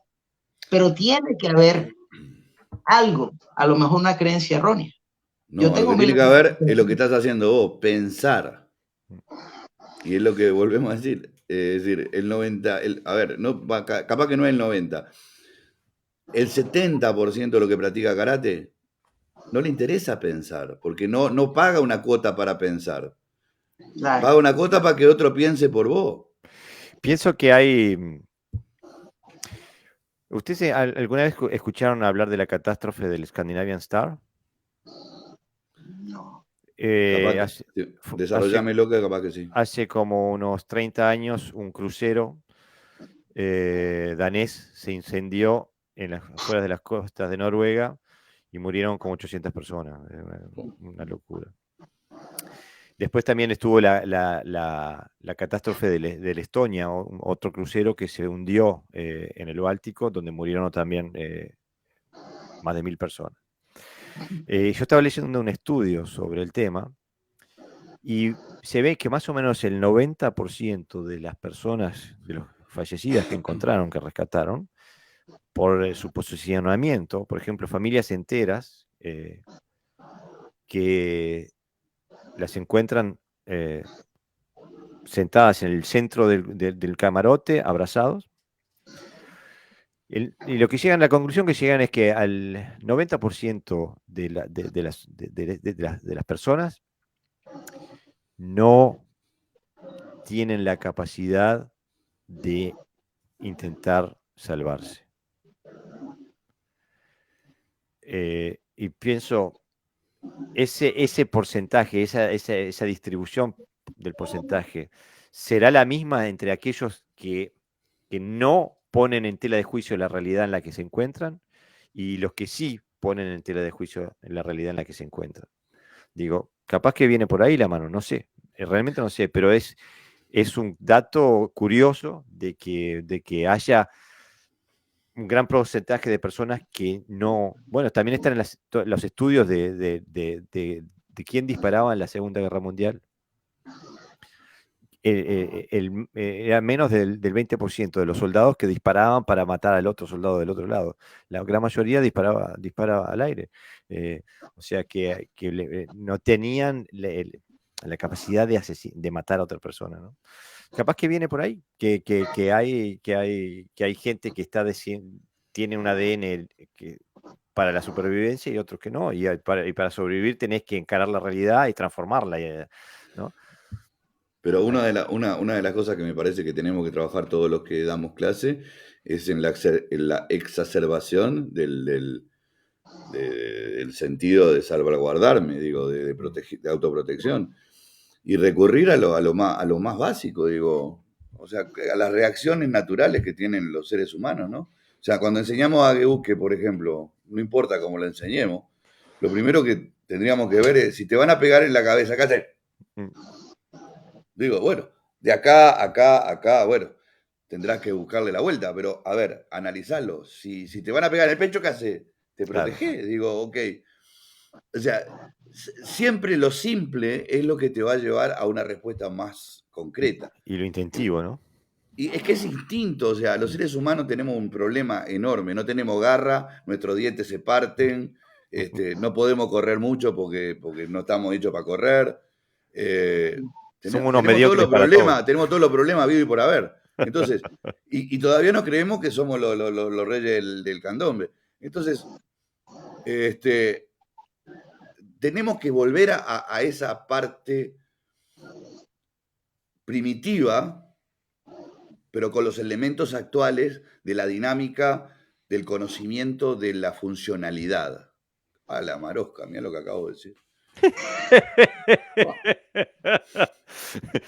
Pero a ver si se entiende. O sea, recurrir a esa naturalidad que tenemos e implementarla de tal manera que el discípulo acepte la técnica reconociendo para qué la está aceptando. Exactamente.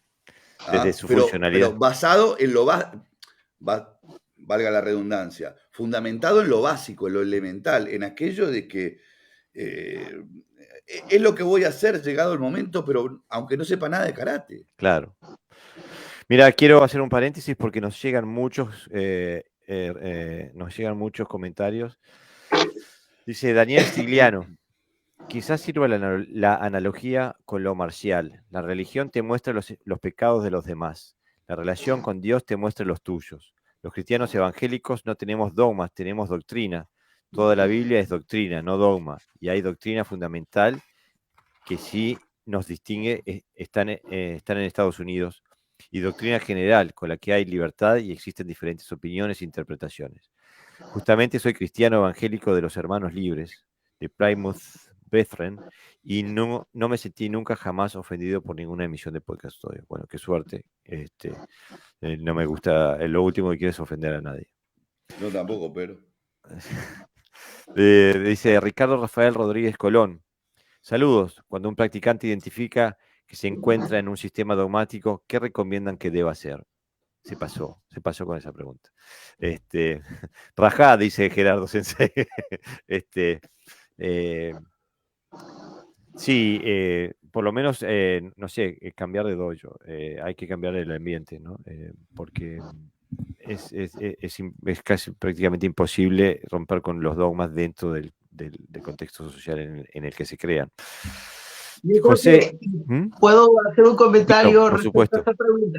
Sí, por supuesto. Ok, yo creo que una de las cosas más importantes de la práctica de cada ser humano, ¿verdad? De cada ser humano es obedecer a sus necesidades intrínsecas, ¿ok? Digo, en cierto nivel, lo que yo necesito, si lo que estoy haciendo no me lo da, yo tengo que buscar otra cosa que hacer porque el ciclo de vida es muy corto para aprender lo que quiero aprender. Y aparte de que eso no está alineado con mi naturaleza, con mi necesidad. Exactamente. Pero el dogmatismo crea otras necesidades. ¿Cómo? El dogmatismo crea unas necesidades también.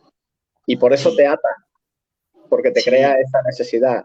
Y entonces, Gerardo decía antes lo de la funcionalidad, ¿no? Pero ¿es incompatible el dogmatismo con la funcionalidad?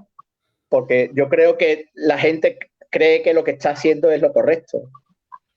y cree que es funcional dentro de su mundo, digamos, ¿no? Y como nunca se van a exponer fuera, son dogmáticos. Entonces va a seguir siendo funcional toda su vida. Entonces quitan elementos, el dogmatismo quita elementos para que la gente piense y pueda ver otras cosas. Y ahí es donde está el problema. Siempre vamos a caer en esa misma conclusión. El dogmatismo lo que resta es libertad. Sí, claro. Pero incluso a veces haciéndoselo ver claro y el otra persona reconociéndolo, ¿no? Pero bueno, tiene ahí el estatus. Recuerda tú, Jorge, la anécdota que yo te dije, ¿no? De un compañero que vino a practicar conmigo, vino a practicar armas, y me dijo, lo que tú haces mejor, pero yo prefiero hacer lo que se hace en mi dojo, en mi escuela, porque si vas allí con información nueva, pues ya sabes que te la buscas.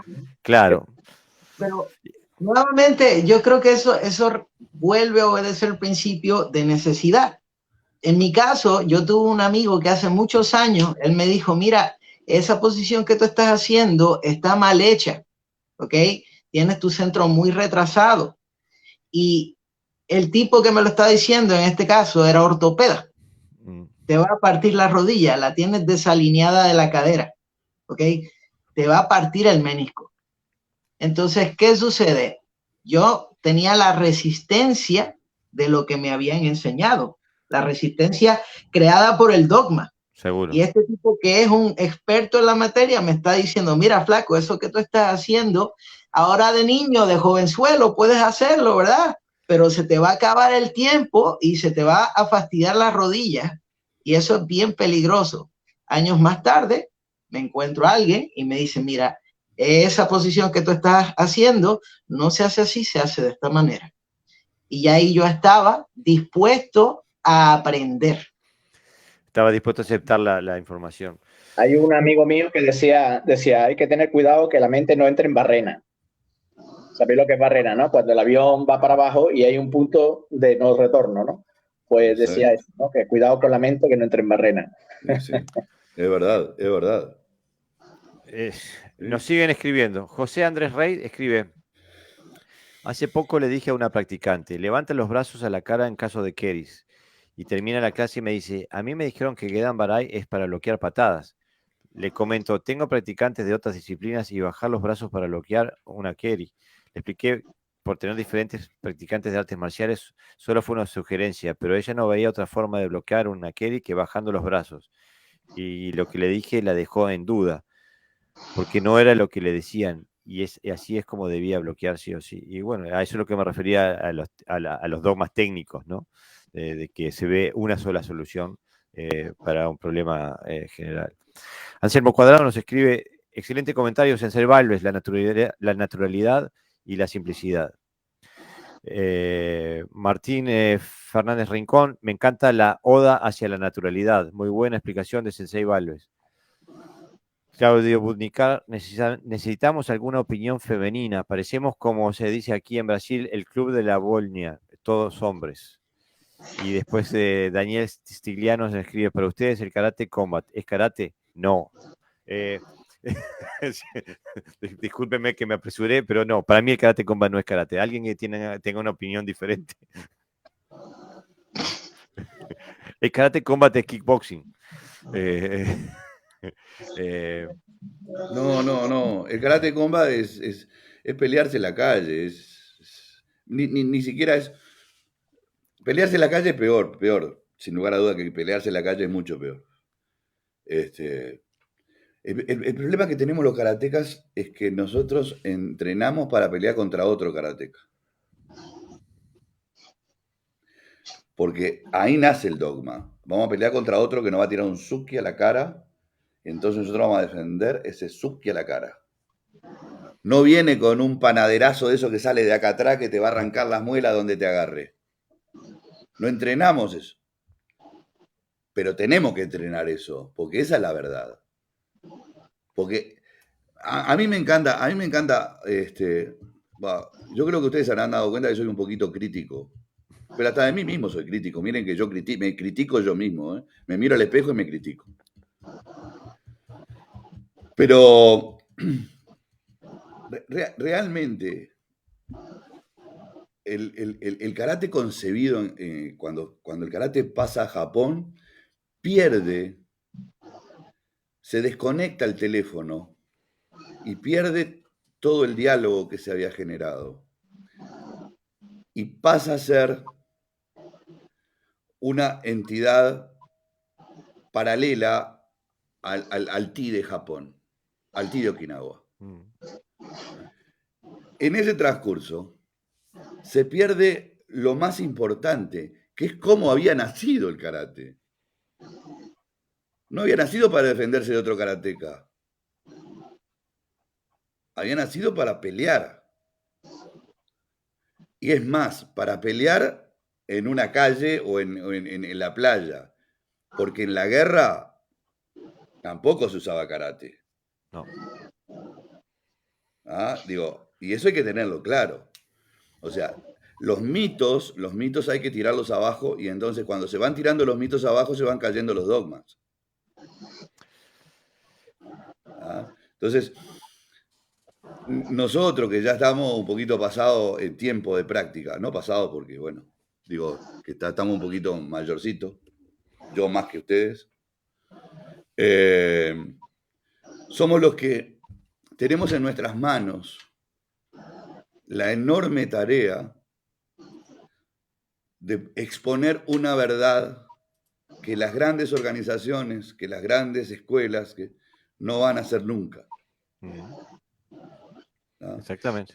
Y entonces, con que uno o dos de nuestros alumnos lo entienda, tenemos que tirar cohete. ¿No? Porque ahí estamos haciendo escuela.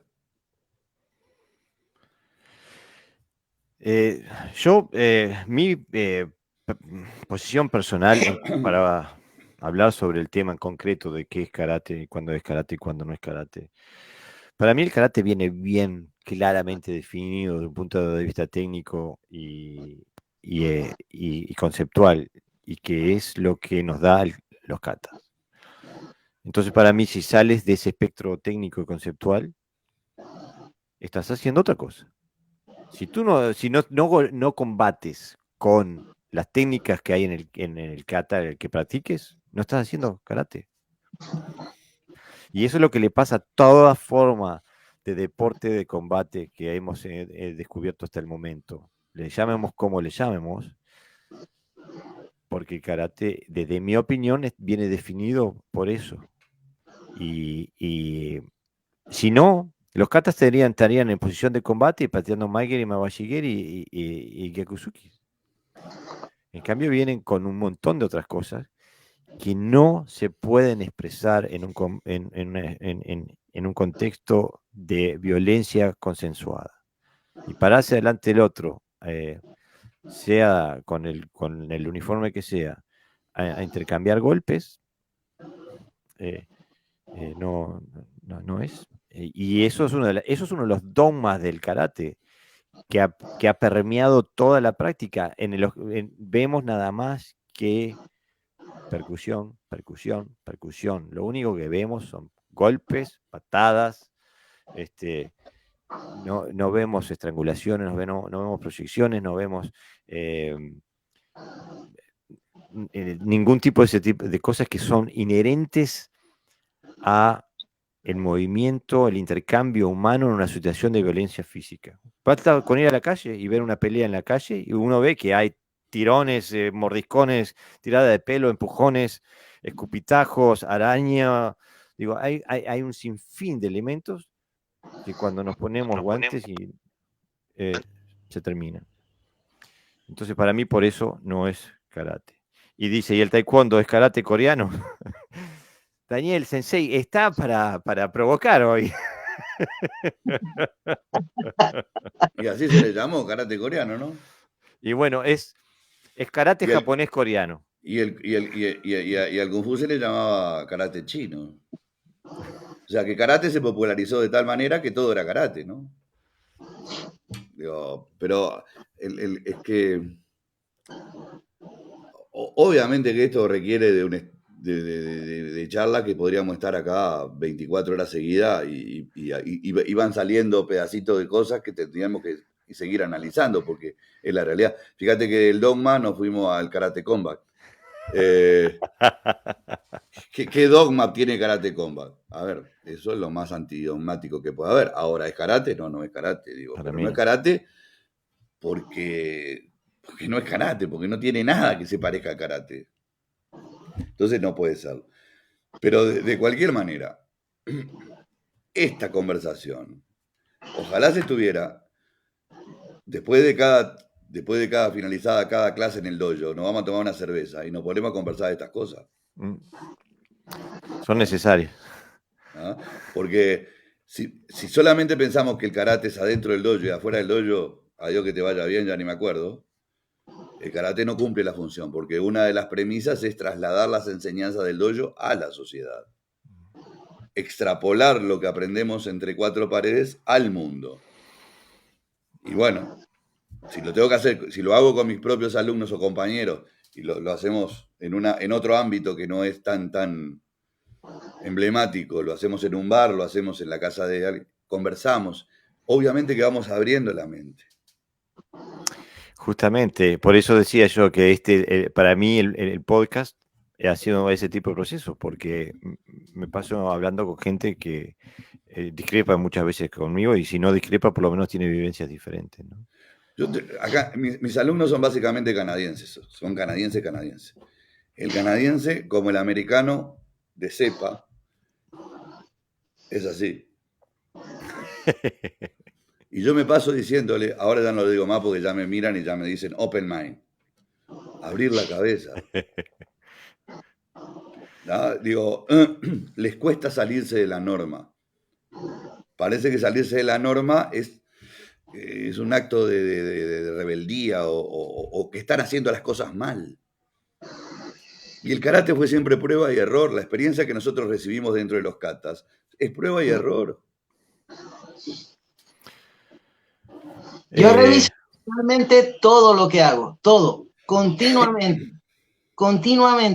Y continuamente me digo, eso está mal hecho, vamos a hacerlo nuevo. ¡Pap! Y claro, algo nuevo viene. Pues yo creo que ahí está una de las cosas más fantásticas del karate. El karate evolutivamente nunca termina. Nunca termina. Termina cuando te vas. Kyudo Mugen. El camino del estudio no termina nunca. José Andrés Rey nos escribe, dice, a mí sí me gusta que aprendan los katas, pero no por el combate o que sea complementario, más bien porque los desplazamientos, las técnicas, el kimi y la presión son excelentes elementos para completar un buen entrenamiento. Bueno, no vamos a entrar en esa discusión porque ahí no terminamos nunca más. Eso que te iba a decir. Pero José Andrés Rey, por favor, vuelve con esa idea porque da para 7.000 podcasts. Es un tema que va a la médula del karate. Yo hago una pregunta. ¿Todos conocen el kata Chinti o Chintei? No. Lo conoce, ¿verdad? ¿No? Yo conozco Chinto, pero no es el mismo. ¿Cómo termina el kata Chintei de Shotokan? Los tres brincos de ¿cómo se llama? De conejo. Ah, ahora sé cuál está. ¿Alguien me puede explicar cómo le encajaron esos tres movimientos? Porque en Okinawa, después que estás acá, volvés en una posición normal, ¿no? Porque estás trayéndolo a alguien acá. ¿Me querés explicar cómo hacen para hacer eso, saltando para atrás, así? Por eso te digo, cuando habla... Funcionalmente, Sensei, es inexplicable. Es inexplicable como tanta otra cosa. Por eso digo, cuando hablas de kata, Jorge, que es un tema, ¿qué kata? ¿Los que están más cerca del original o los que están totalmente distorsionados? Porque el que está totalmente distorsionado, ¿a dónde te va a llevar? Yo la primera vez que vi ese kata, casi me echan, porque me dio un ataque de risa. Y yo digo, será para matar al otro, ya está sufriendo el otro y ya te vas así y el otro se quiere morir cuando te ves tirando. Las únicas dos escuelas que lo hacen hoy por hoy son Shotokan y Kyudokan. A mí me explicaron que era para como la geometricidad para volver al punto de salida. Volver al punto de origen, pero uno te tienes que ir, por ejemplo, ni ha ido, cuando un kata no se acaba en ese punto, uno se va para atrás concentrado. ¿No se puede caminar nomás? Pateando normales. No, pero yo le pediría que lo vieran el Chintei de Shotokan y el Chintei o Chinti de Kyodokan y me digan en cuál entienden lo que se está haciendo. Así a simple vista, nada de analizar mucho. Ustedes que lo vean. Si el kata no somos...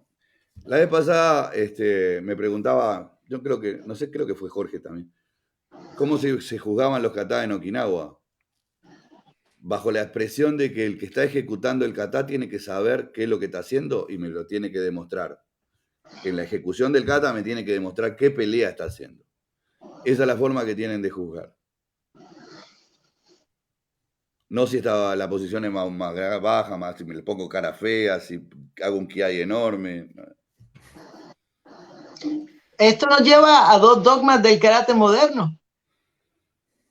El Enbusen, terminar en el mismo sitio de donde se comienza, y el otro también sería el mantener una misma altura.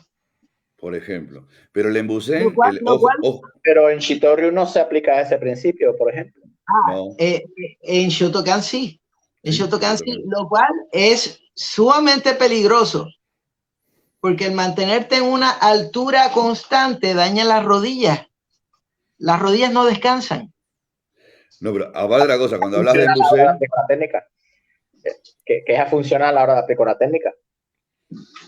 No, porque si hay una técnica, si tú mantienes una altura y tienes que pegar por abajo, te tendrás que agachar más y si vas a pegar por arriba, pues puedes subir, no te vas a mantener siempre a la misma altura.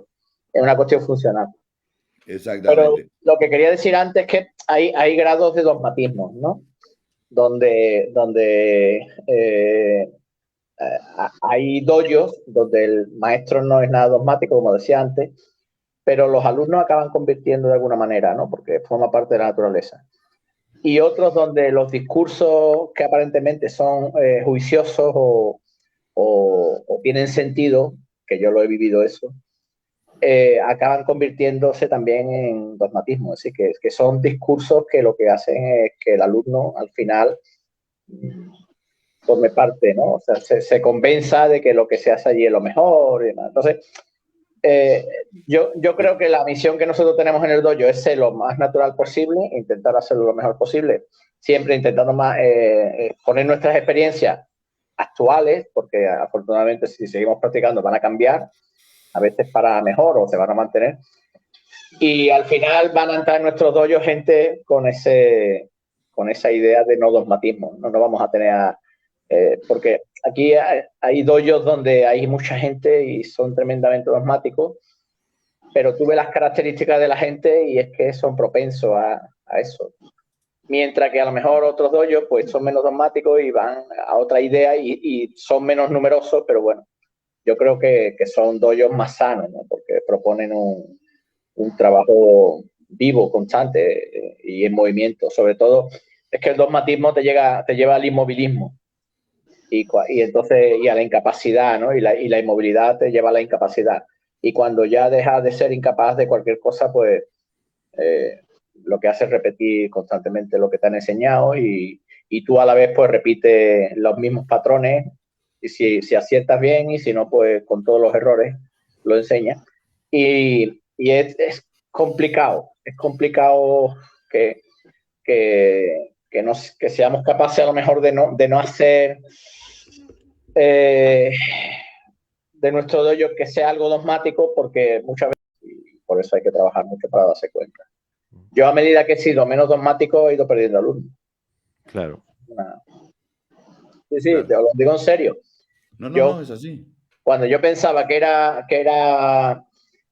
era dogmático, pero bueno, tenía mis dogmas de la escuela y demás, yo tenía el dojo con bastante gente y a medida que me he ido desembarazando de esas ideas y esos ideales, tengo menos alumnos. Estoy más feliz, porque los que tengo voy muy bien con ellos, pero sí es verdad que si quieres un dojo comercial... La gente quiere certezas. La gente, claro. Y cuando uno le dice, hoy vamos a hacer maiguey así, pero el próximo día lo vamos a hacer de esta manera y el próximo día lo vamos a hacer de esta, dependiendo de lo que estés trabajando, eso no lo quiere la mayoría de la gente. La gente quiere ayuda. Que me hace pensar, Sensei Pepe, este comentario último es, entonces el dogma tendrá que ver con un carácter más comercial. atrae a un público menos pensante, porque es más fácil, como no lo haces pensar, pues es más fácil. Es que cuando uno va a un dojo, mira, te comento una pequeña anécdota. Yo doy tai chi daba tai chi a grupos abiertos, ahora doy a grupos reducidos y de personas mayores, ¿no? Por el tema de salud y demás aquí me contrataron aquí en el distrito, ¿vale? Pues mucha de la gente que venía a hacer tai chi conmigo venía con una idea preestablecida, venía a relajarse, a estar relajado, porque el tai chi relaja, el tai chi está cómodo. ¿Qué ocurría? Que te relajas cuando llevas tiempo, cuando sabes. En el proceso estás siempre tenso, porque no te sabes mover, tienes que aprender los movimientos, el ritmo no es el que tú tienes habitualmente, a lo mejor te lo cambian. Cuando es un ritmo más bajo del habitual que tú haces en tu vida diaria, la gente se estresa, cuando le enseñas a respirar hiperventila. Entonces, claro, el efecto de relax que ellos pensaban que tenía el Tai Chi no tenía nada que ver con la realidad del Tai Chi. Y eso implicaba, si querían llegar a ese punto que ellos estaban buscando, pero que no estaban dispuestos a dar el esfuerzo para llegar a ese punto. Claro. Pues eso le pasa a la mayoría de los alumnos. Cuando llegan y los sometes a un esfuerzo mayor al que ellos están dispuestos a dar para aprender lo que ellos creen que es el karate, deporte, arte marcial, lo que sea, y tú lo sometes a algo diferente y le haces ver de que esto no se trata de lo que él piensa, sino de que hay que estudiarlo constantemente, pues no todo el mundo está dispuesto. Daniel Stigliano nos pregunta nuevamente, perdón, pero concretamente, ¿se puede mencionar un estilo de karate que sea efectivo para la defensa personal? El mío. Para mí, si son estilos de karate, tendrían que ser efectivos para la defensa personal. Pero si el Sí. karate es defensa personal, pero por favor, vamos a racionalizar. ¿El karate qué es el karate? Es defensa personal. Claro, pero si se presenta esta pregunta es porque... Porque lamentablemente tiene una mala... el marketing va por otro lado. No, pero aparte vamos a ser realistas. La gran mayoría del karate que se enseña en este planeta no es efectivo para la defensa personal. Por supuesto que no. No. Por eso por eso remarqué, dije, si es un estilo de karate, por definición tendría que ser efectivo en la defensa personal. El problema es que cuando dejas de ser karate, y lamentablemente, desde mi humilde perspectiva, la gran mayoría del karate que se enseña en este planeta no es karate. El tema de esta pregunta es la pregunta del millón que se hace el 99% de la gente que ingresa a un dojo. Claro. El tema que la respuesta que le dan adentro del dojo es totalmente nefasta. Claro. Yo creo que hay que empezar a llamar las cosas por lo que son. A mí me dicen, el karate es defensa personal y bueno, yo digo así, el karate sí, es tremenda defensa personal, la mejor que yo he visto con estos dos ojos, ¿verdad? Pero lo que la gran mayoría de la gente va a observar en un dojo comercial, ¿verdad? A menos de que no sea alguien que sepa lo que está haciendo y tenga una necesidad de hacerlo bien, es una actividad física. Y está diseñado para hacer una actividad física. Ese es el gran problema. Pregúntale a Itosu. Sí, exactamente. Sí. Se diseñó para masificarlo. Se diseñó para como los europeos tenían el boxeo, los japoneses tenían un boquete y tenía que llenarse. También es cierto. Y entonces había que llenarlo de una manera súbita y entonces nosotros no podíamos llenar ese espacio con una cosa que venía de China y una cosa que venía de ciudadanos de tercera. Entonces se coge y se dice, ok, yo tengo esto que es karate, yo saco unas tijeritas y le hago... Ok, ahora ponle judo, ponle kendo, ponle iaido, olvídate de eso, esto es. Ahora sí vamos a masificarlo. Ah, ponle uniforme. Claro, y cinturones. Ponle el sistema de rangos del Nippon Botokukai. Claro. No, del Go. Los rangos son de un juego que se llama Go. Un juego que es como un ajedrez chino japonés. De ahí salen los rangos, claro, de ahí salen los rangos. De ahí lo saca Jigoro Kano. Los títulos, ¿verdad? Los títulos y el valor. Me equivoqué, perdón. No, pero está bárbaro, digo. Lo que tenía en la mente era el título. Exactamente. El título en sí. Aquí Daniel Alvarado Sensei apunta a la misma visión que tengo yo, que la mayoría no tienen claro lo que es defensa personal, lo confunden con contacto pleno o combate libre. Y para mí no es lo mismo. Estoy completamente de acuerdo con lo que dice Daniel Sensei ahí. Y por eso no se puede aplicar el ámbito técnico del kata, no se puede aplicar en un combate libre, porque no está diseñada para eso. Son otras situaciones tácticas. Sensei, ya estamos llegando a las 2 horas y si el podcast se va, digo, mañana cuando se lo tenga que editar, la gente se va a dormir escuchándonos. No creo. O se va a enojar. Un temazo, tenemos que seguir trabajando, seguir en contacto y producir más ámbitos de conocimiento y de liberación para aquellos karatecas que están en la búsqueda. No para los que siguen un dogma, sino para aquellos que intentan liberarse, ¿no? Así que bueno, ha sido un gustazo y espero verlos prontamente aquí en el podcast nuevamente. Yo también, la verdad que siempre lo paso re bien. Lamentablemente no siempre puedo estar en este tipo de conversaciones porque los fines de semana se me complica, pero hoy pudiste estar, Sensei, estamos súper agradecidos. Muchas gracias. No, el agradecido soy yo que me esperaron. Salim Sensei, gracias por venir desde Puerto Rico. José Sensei, venir desde España. Yo prometo arreglar prometo arreglar mis fallos técnicos. Ya lo que tengo es otro móvil, lo que es cambiar de móvil y parece que está bien. Funciona mucho mejor, exactamente. Porque es más moderno. Ha sido un hermoso placer verle a los tres. De verdad que sea estando en el podcast o escuchándolos, no me lo pierdo. Y de verdad que tengo que dar las gracias porque el escuchar este podcast a mí me ha evolucionado mi forma de apreciación de lo que es el karate. Y eso hay que a varios. Sí, estos intercambios son sumamente necesarios. Y más en estos tiempos, o sea, nosotros en algún momento ya no seremos. Entonces, esta información sí se queda. Esta información yo tengo la opinión de que alguien de aquí a 20 años la va a ver y va a decir, caramba, lo que yo quiero hacer se parece a esas ideas de esas personas que están ahí, esos practicantes maestros que están ahí. Y a lo mejor eso sucede, ¿no? Va a haber otra evolución. Y ese es el fin del podcast, ser un faro en la oscuridad, ¿no? Aunque no estemos nosotros, ¿no? Bueno, Sensei, ha sido un gustazo y hasta la semana que viene. Hasta la semana que viene. Un abrazo a todos. Gambate Kudasai. Muchas gracias.